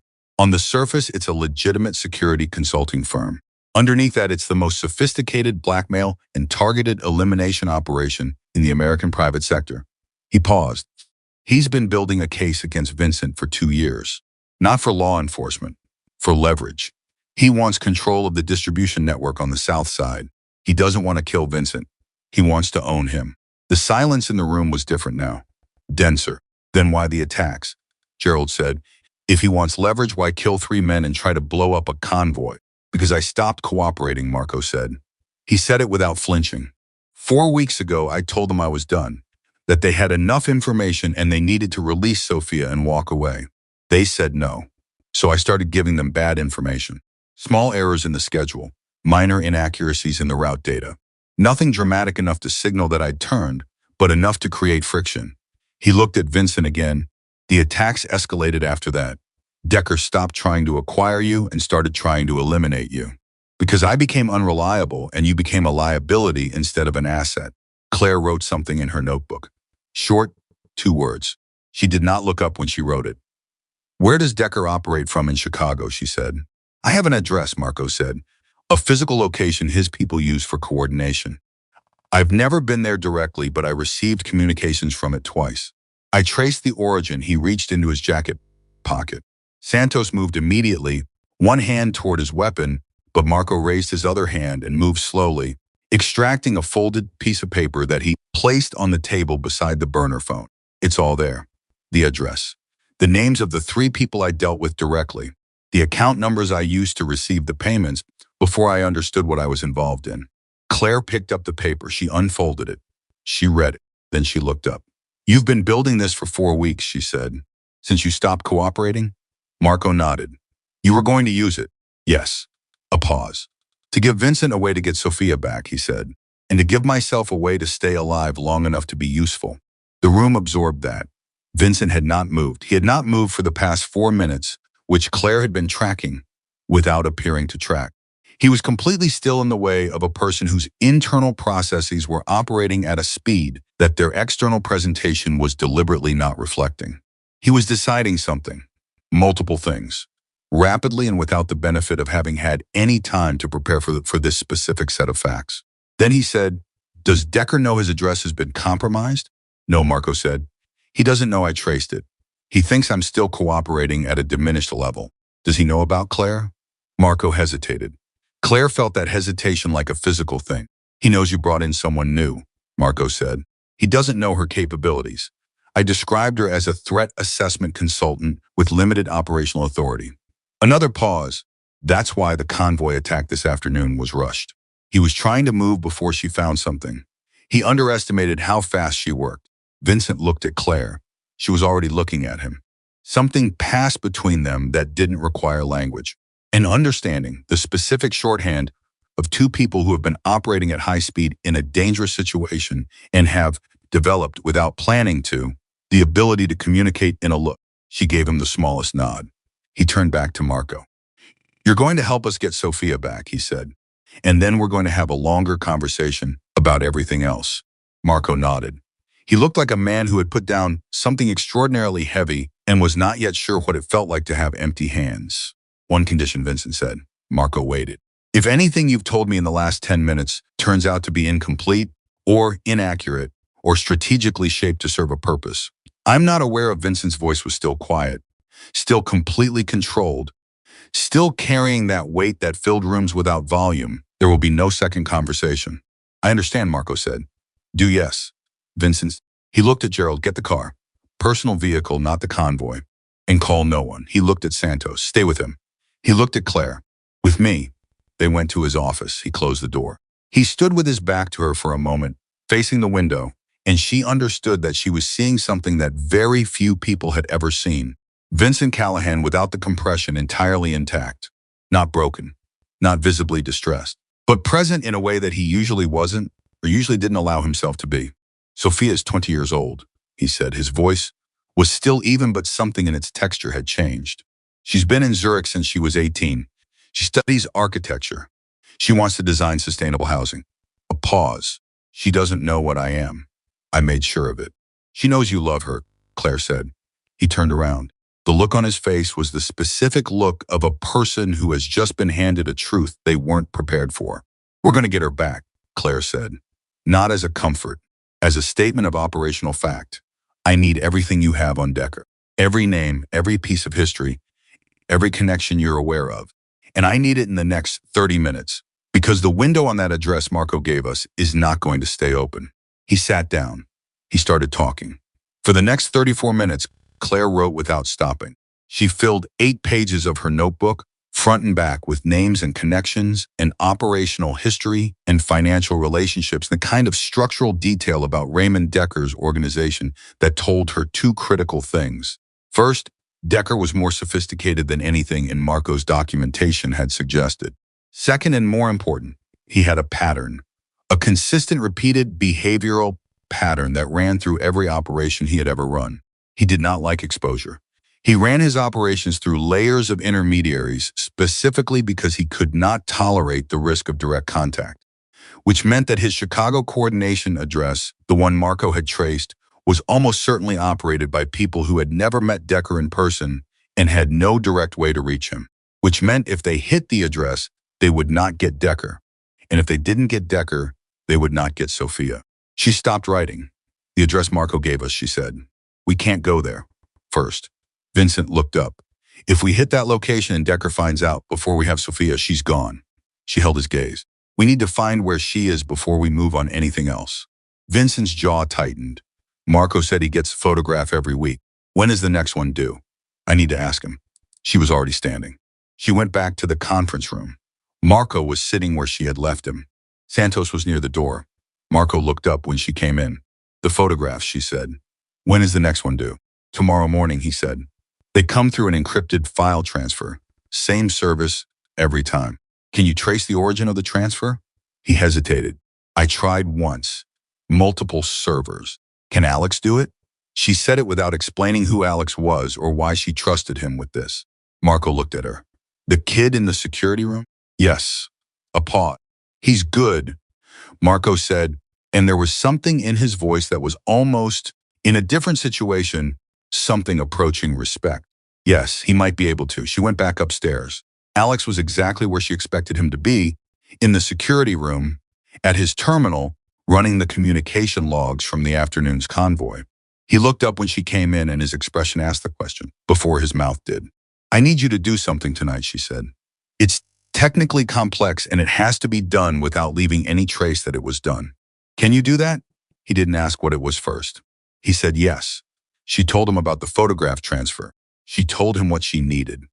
She watched his face as he processed it, the specific focus that came over him when he was working on a problem. The way his eyes went slightly distant and his hands moved toward the keyboard before he'd fully finished listening. The encrypted file transfer service, he said. If it's the same service every time and I have access to the receiving end, I can walk the transfer backward through the routing chain. It'll take a few hours. The trace will be passive. No signal to the sender. How certain are you? 80%, he said. Maybe 85. I need 90. He thought for a moment. I can get to 90 if I have access to the service's own routing logs. That means I need to get into the service's back-end system. Is that something you can do? He looked at her with the expression of someone who is deciding how much honesty is appropriate. Yes, he said. She nodded. Start now. Call me the moment you have something. She went back to Vincent's office. It was 8:40 in the evening. The building was nearly empty. The people who remained were the people who needed to be there, and the people who did not know they were being watched were not in the building at all. Vincent was on the phone when she came in. He held up one finger. She sat down and waited. He finished the call and set the phone down. I have people who can reach Decker's organization through a legitimate channel, he said. A business contact that Decker believes is independent of me. I can use that channel to create a delay. Make him believe the Chicago operation is still viable so he doesn't move Sophia before we know where she is. How long can you maintain that? 12 hours. Maybe 14. Alex needs 6 to 8 hours for the trace. Then we have room. Vincent looked at her. What's your read on Marco? She thought about it for exactly the amount of time the question deserved. He's telling the truth about Sophia, she said. I believe that completely. The rest of it, the calibrated information, the intention to protect you, I believe it's true, but I also believe it's a favorable framing of a series of decisions that were primarily driven by self-preservation. She paused. That doesn't mean he's lying. It means he's human. People in impossible situations don't usually make purely noble choices. They make the choices that keep the most important things alive and tell themselves the story that makes those choices bearable. Vincent was quiet. Can we use him? Yes, she said. Because the parts of his story that matter most, the address, the contact names, the account numbers, the understanding of Decker's operational structure, those parts are verifiable. And I intend to verify every one of them before we move. Tonight, she confirmed. She worked through the night. At 11:15, she verified the account numbers. They led to a shell company in Delaware that was registered to a name she cross-referenced against the contact list Marco had provided. Match. First confirmation. At 12:40, she verified the address using satellite imaging accessed through a service Alex had located in the building's intelligence database, a corporate tool Vincent's organization used for legitimate real estate due diligence. The address was a commercial property registered to a logistics company that did not appear in any standard business database, the kind of absence that meant presence. Second confirmation. At 1:50 in the morning, her phone rang. It was Alex. I have her, he said. She was on her feet before the sentence was finished. She went to the security room. Alex had the trace on his secondary monitor. He walked her through it quickly, his voice tight, with the specific excitement of someone who has just done something technically difficult and wants to be sure it's understood before anything else happens.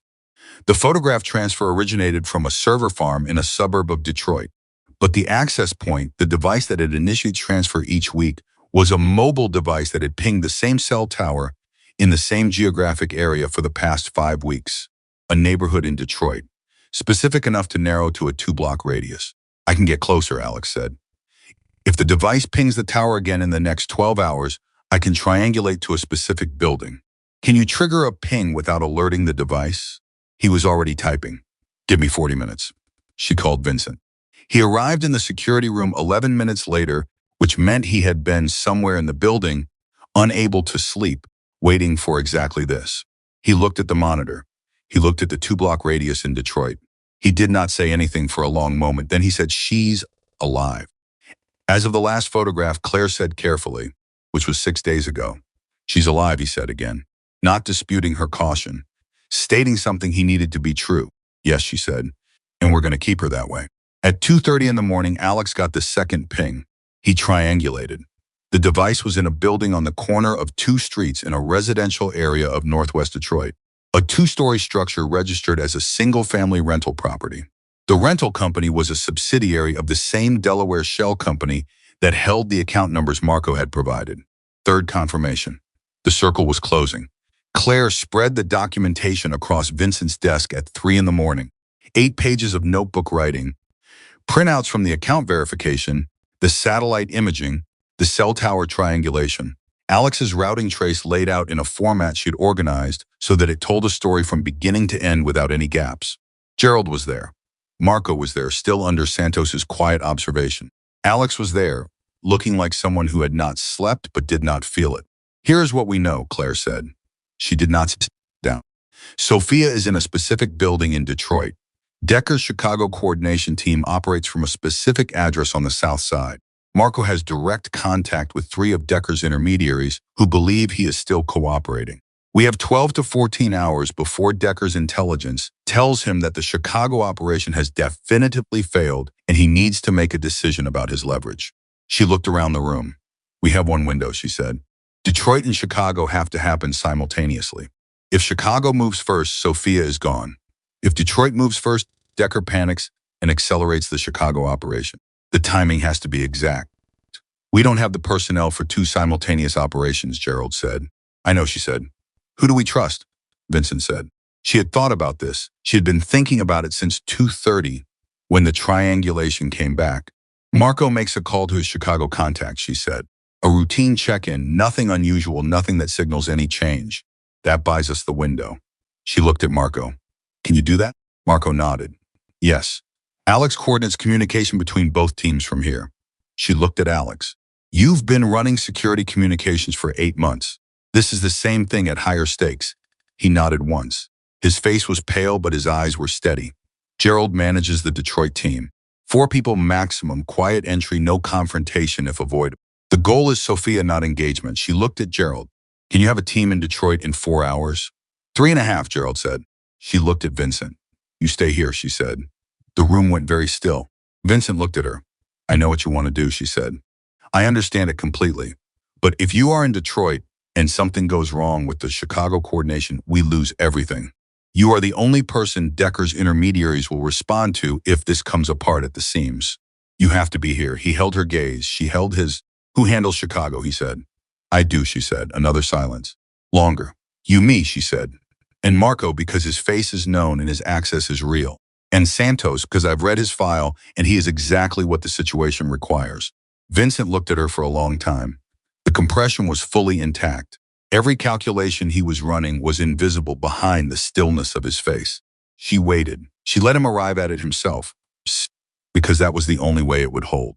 "All right," he said. She nodded. She turned to the room. 4 hours, she said. "Everyone needs to be in position in 4 hours. There is no margin. There is no backup plan that doesn't cost us everything we've built tonight." She paused. "Are we clear?" Everyone in the room said yes. Everyone except Marco. She looked at him. He looked at her.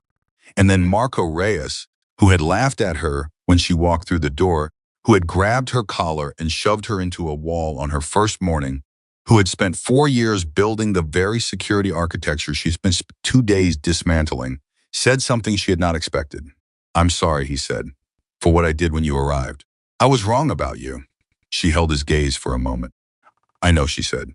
Not warmly, not coldly, plainly. The way she said everything. "Be useful now. That matters more." He nodded. She walked out of the office. She went to the stairwell, the one with no cameras, and she stood in it for 30 seconds. She breathed in for 4 counts and out for 4 counts. She thought about the building in Detroit, with a 20-year-old woman inside it who studied sustainable architecture and didn't know what her father was, and about the next 4 hours, and about Lyon, and about 40 degrees of error and what it had cost. Then she thought about what right looked like. She knew what right looked like. She had been building toward it since 9 in the morning on the day she walked through the door. She went back out into the building. There was work to do.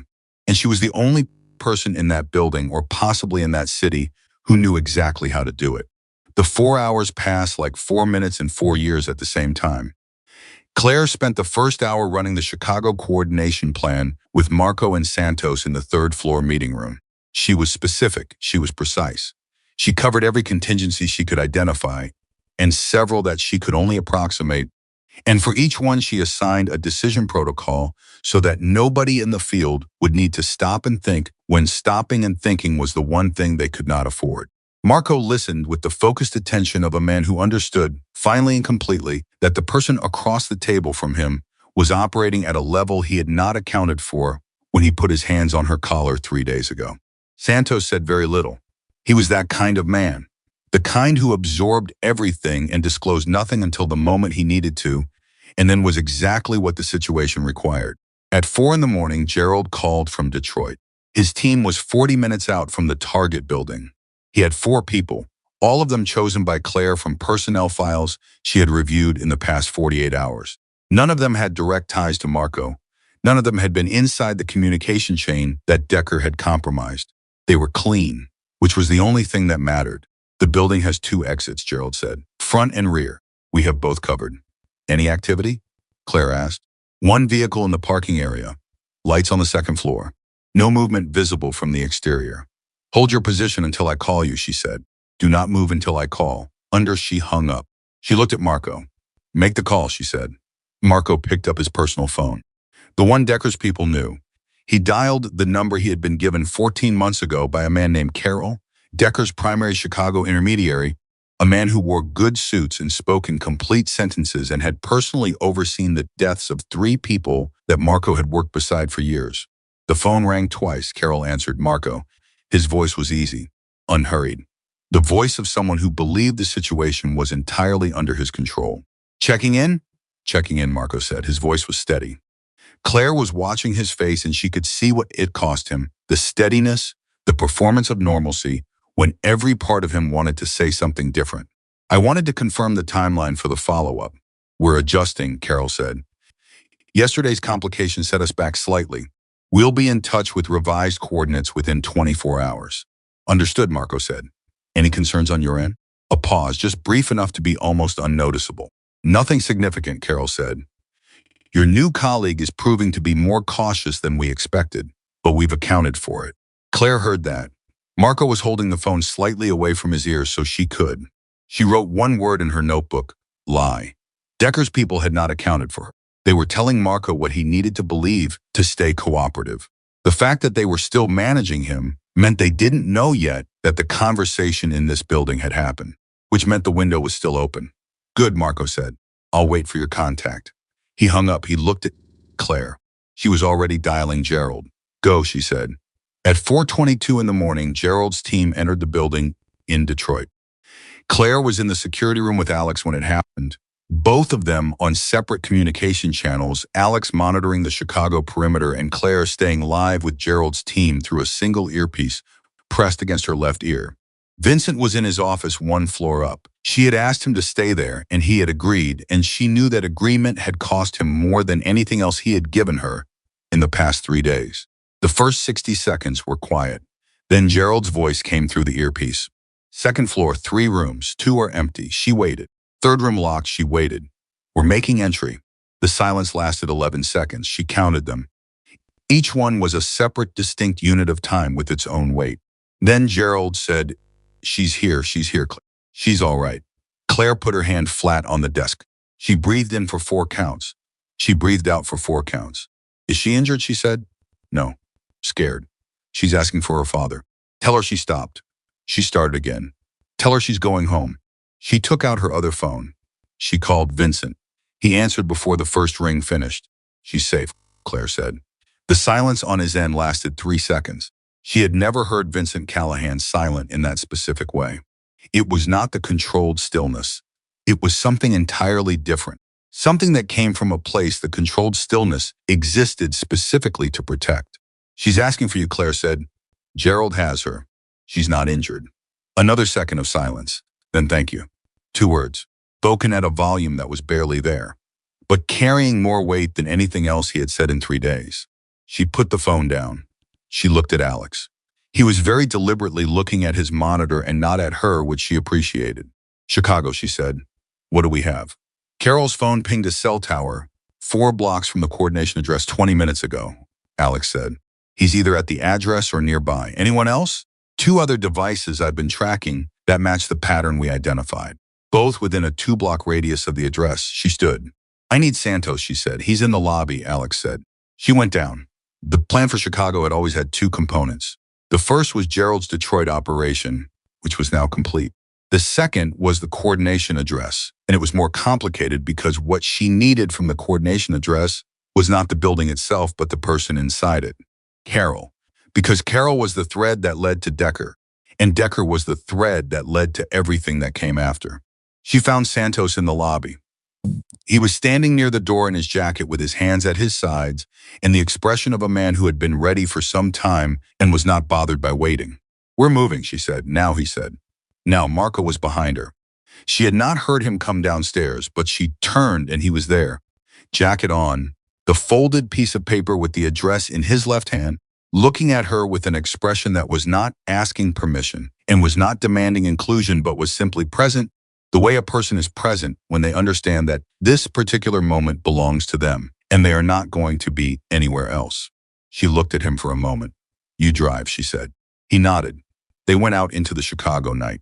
The address was on the south side, a commercial block that was neither prominent nor inconspicuous, the kind of block that existed in every major city specifically because it was the kind of block that nobody looked at twice. Marco pulled the car to a stop 1 block north. Claire had her notebook in her inside pocket and her phone in her hand and the specific stillness in her body that came not from the absence of fear, but from the decision to move through it in a straight line. Carol is inside, she said. The other 2 devices Alex tracked are both on the exterior, 1 north, 1 east. They're watching the perimeter. We can't go through the perimeter, Santos said. We're not going through it, she said. Marco, call Carol now. Tell him you need to meet. Tell him you have information about the new security consultant that can't wait. Tell him you can be at the address in 10 minutes. Marco looked at her. He'll wonder why I know the address. Tell him you traced it, she said. Tell him you've known about it for weeks and you've been protecting it as an asset. It's consistent with the behavior of someone who is still cooperating and managing his own survival. Marco thought for exactly 2 seconds. It works, he said. He'll believe it because it's exactly what he'd do in my position. Make the call, she said. He made the call.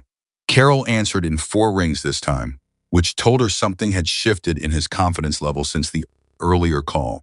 She watched Marco's face as he delivered the lines, steady and specific and exactly calibrated to the version of himself that Carol believed he was dealing with.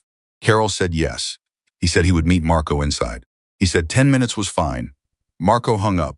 He looked at Claire. When Carol comes to the front to let me in, she said the perimeter watch will orient toward that point. That creates a 12 to 15 second window on the east side where coverage is reduced.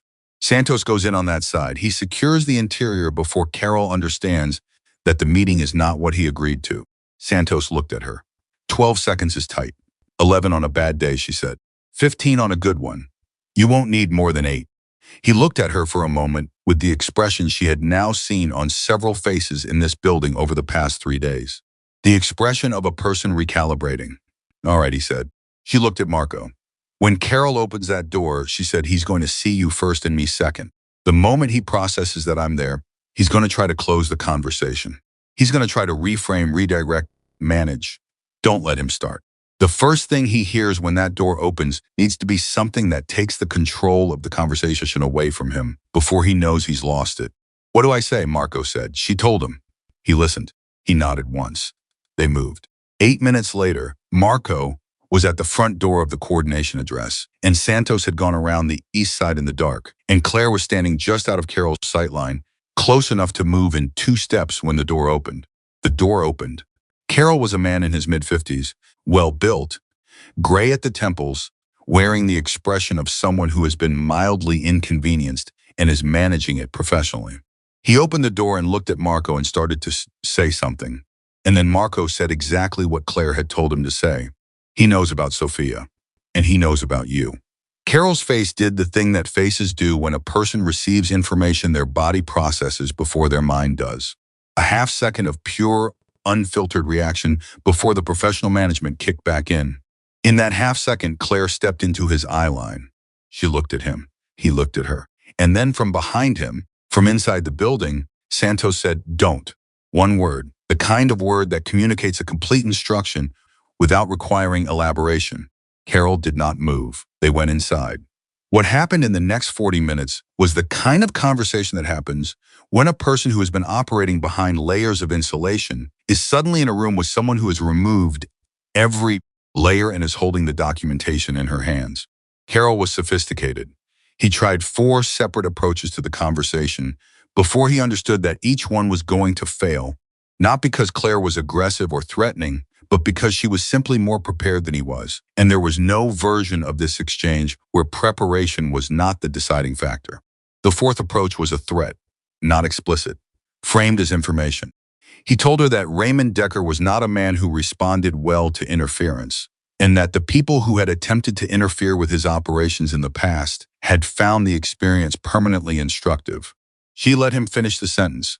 Then she put her phone on the table in front of him with a specific document visible on the screen. He looked at it. It was a financial record. 14 months of payments from the shell company to a personal account registered in Carol's name through a banking institution in the Cayman Islands. The kind of record that did not exist inside Decker's system, which Decker believed was impenetrable. The kind of record that existed because Alex Dunn had spent 6 hours the previous night doing something technically extraordinary inside a routing system that was not supposed to be accessible. Carol looked at the record for a long time. When he looked up, the professional management was still there, but it had changed shape. It was no longer the management of a person who believes they have options. It was the management of a person who is deciding which of the remaining options is least bad. "What do you want?" he said. "Decker," she said.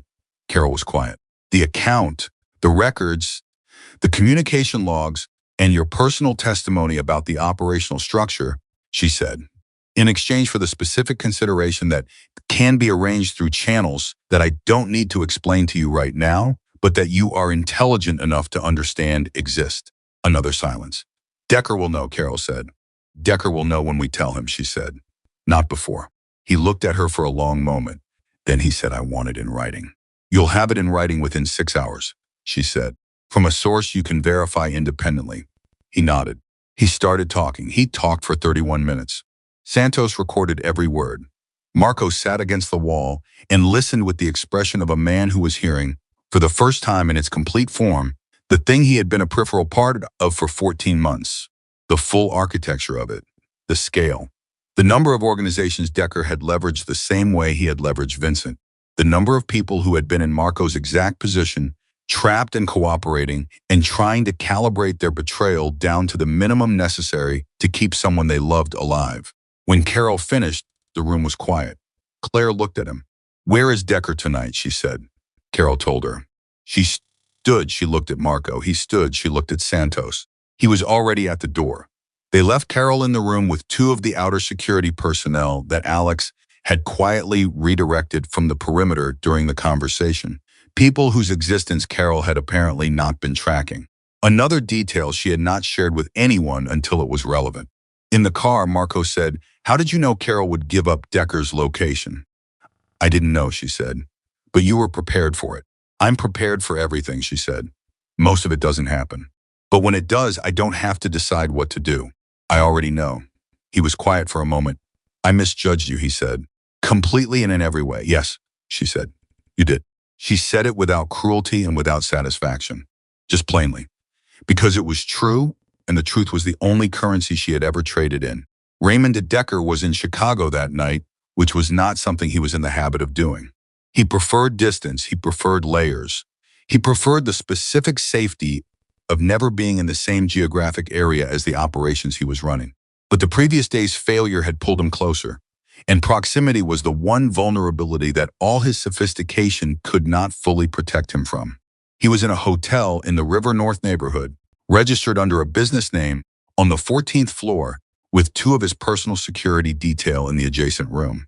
Vincent had people in that hotel, not because Claire had told him to put them there, because in the 2 hours between Sophia's rescue and the Carol conversation, Vincent Callahan had done what Vincent Callahan always did when he had a piece of information in a window of time. He had moved. When Claire called him from the car with Decker's location, he told her they were already in position. She was not entirely surprised. How, she said. I had 3 possible locations for him based on Carol's known operational preferences in Chicago, he said.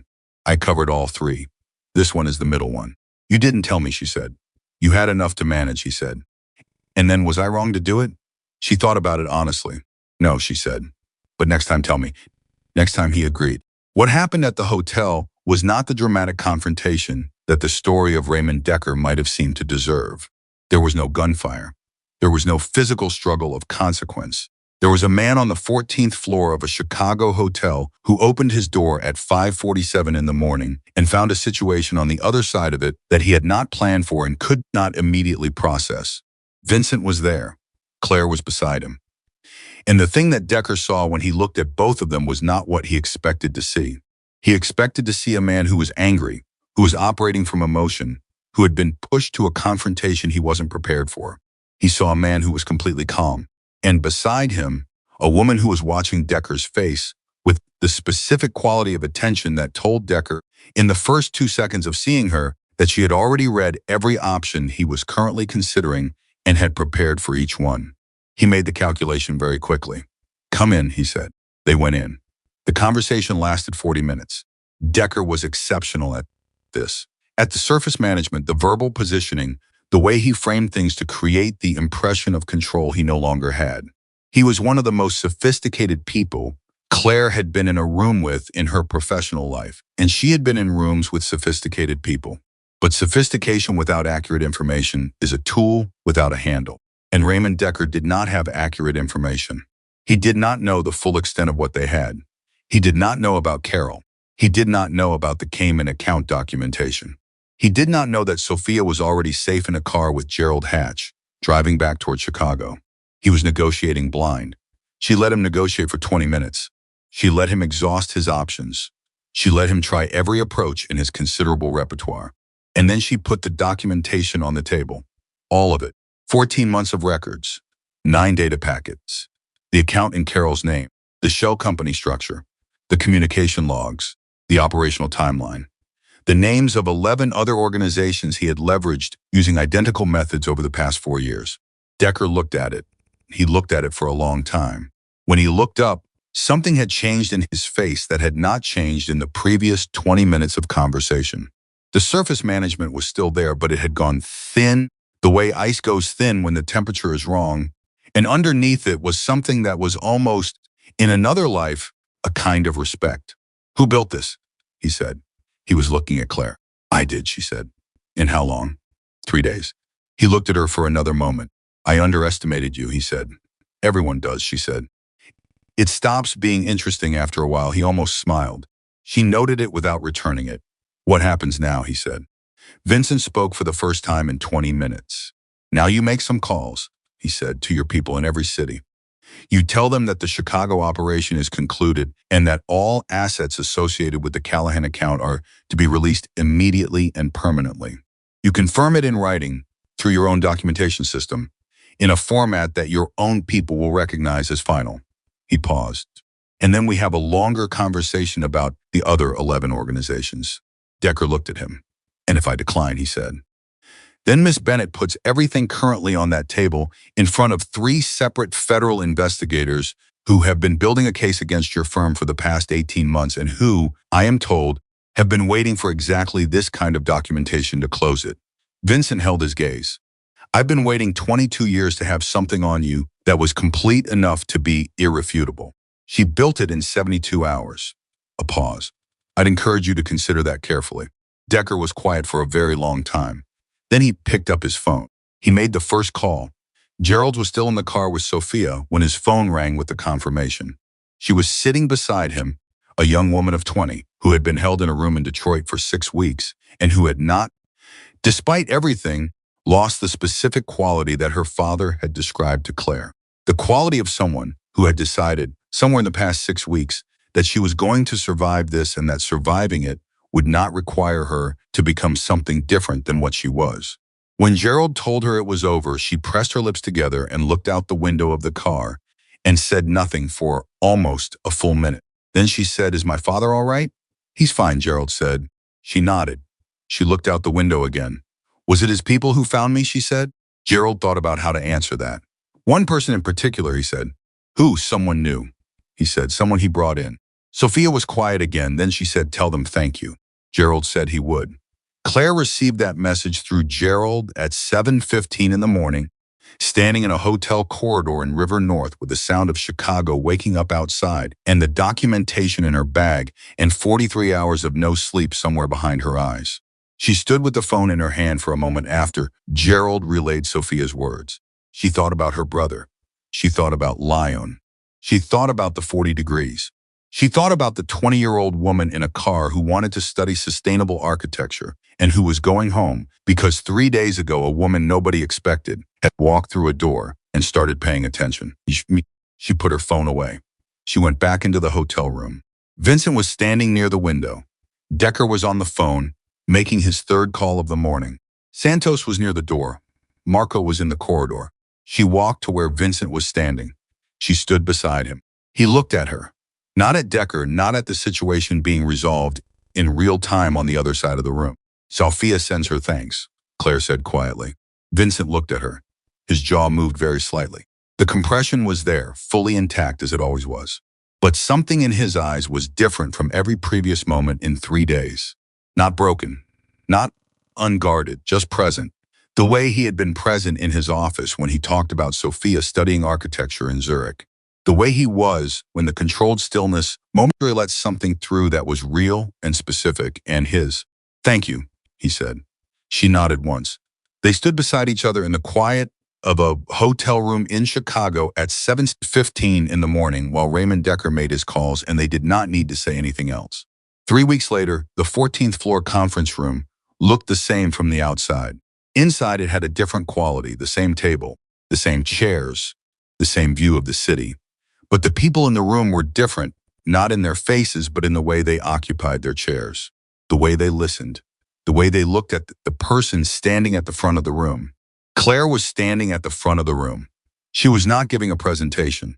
She had no slides, no materials, no visual aids. She had her notebook and she was talking from it, laying out the new security architecture she had spent 3 weeks designing. The people in the room were listening with the particular quality of attention that was not politeness or professional courtesy, but something more fundamental. They were listening because she had earned it, every one of them, including the ones who had laughed, including the ones who had exchanged looks when she walked through the door, including Patterson, who had told her that things were done the way they were done because they worked, including the men who had stood in a vehicle bay and watched Marco shove her into a wall and done nothing. They were all in this room, and they were all listening. Marco was there. He had not been removed from the organization, which had surprised some people and surprised none of the people who understood what had actually happened. He sat at the far end of the table and he did not speak during the presentation, and when Claire made eye contact with him briefly, neither of them looked away first.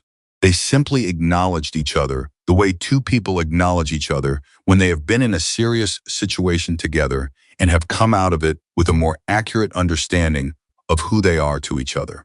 Alex Dunn was there. He was sitting near the middle of the table and he had a notebook of his own, and he was writing in it with the focused attention of someone who understood that what was being said in this room was going to be the foundation of something significant, and he wanted to have it right. Gerald was there.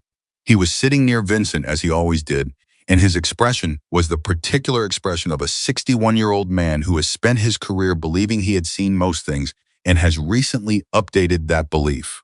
Vincent was at the head of the table. He was watching Claire. Not the way people watch a presentation. The way people watch something they have decided to trust completely. The way people watch when they have stopped calculating the risk of the watch itself and have simply allowed themselves to see what is actually there. When she finished, there was a silence that lasted several seconds. Then Vincent said questions. Patterson raised his hand. He was a man who had spent 20 years being certain and had spent 3 weeks being less certain, which had been, she suspected, genuinely uncomfortable for him. The communication protocol, he said. The new encryption system. How do we manage key access without creating the same centralization problem as before? She answered. He nodded. He had no follow-up objection. She noted that without comment. After the meeting ended and the room emptied, Vincent remained. Claire was gathering her notebook from the table. She was tired in the deep structural way that came not from sleeplessness, but from having operated at maximum capacity for an extended period. The kind of tired that lived in the bones rather than behind the eyes. I want to ask you something, Vincent said. She looked up. I want to know if you're staying. She looked at him for a moment. I assumed that was she began. I want to hear you say it, he said. She understood. This was not bureaucratic. This was not contractual. He was asking because the events of the past 3 weeks had been the kind of events that changed what staying meant, and he wanted to know that she understood what she was staying for. She put her notebook in her bag. She looked at him. I'm staying, she said. He nodded. Something settled in the room, not dramatically, quietly. The way things settle when the right decision has been made and all the energy that was spent on uncertainty can finally be released into something else. She picked up her bag. She moved toward the door. Claire, he said. She stopped, she turned. It had become a pattern between them, the stop and the turn at the door. The thing said at the last moment, that was the truest thing. Your brother, he said. What was his name? She stood very still for a moment. Daniel nodded. She nodded. She walked out. She walked to the elevator and pressed the button and stood waiting for it, with her bag over her shoulder and her notebook pressed against her side and her breathing even, and her face showing nothing empty. The elevator came. She stepped inside. She looked at her reflection in the elevator doors as they closed. She thought about Daniel. She thought about the 40 degrees. She thought about Leon and about 3 graves in a private cemetery on the south side of Chicago and about a 20-year-old woman who was home now, who was safe, who was going back to Zurich to study sustainable architecture. She thought about the man on the 14th floor who had spent 22 years trusting no one completely and who had trusted her and whose trust she had not lost. And then she thought about the morning 3 weeks ago when she had walked through a door and a man had laughed at her and pointed and said she belonged in an office answering phones. She had not needed to prove him wrong. She had simply done what she had always done. She had paid attention. She had been patient. She had prepared for the specific things rather than the expected things. And when the moment came, she had moved. The elevator doors opened on the ground floor. Claire Bennett walked out into the lobby, past the place where the marble statue used to be, past the camera she had repositioned on her first day, past the reception desk where a rotating team of people had stood for 11 seconds at a time measuring a window they thought nobody had noticed. She walked through the front door. She walked into Chicago, and the woman that nobody had expected, the woman everyone had dismissed, the woman who had been shoved into a wall on her first morning and laughed at before she had said a single word, carried the weight of everything she had built and everything she had lost and everything she had saved, and she carried it the way she carried everything, quietly, without asking anyone to see it, and without once, not for a single moment in 3 days, stopping. That was who Claire Bennett was. That was who she had always been. And now finally everyone knew it.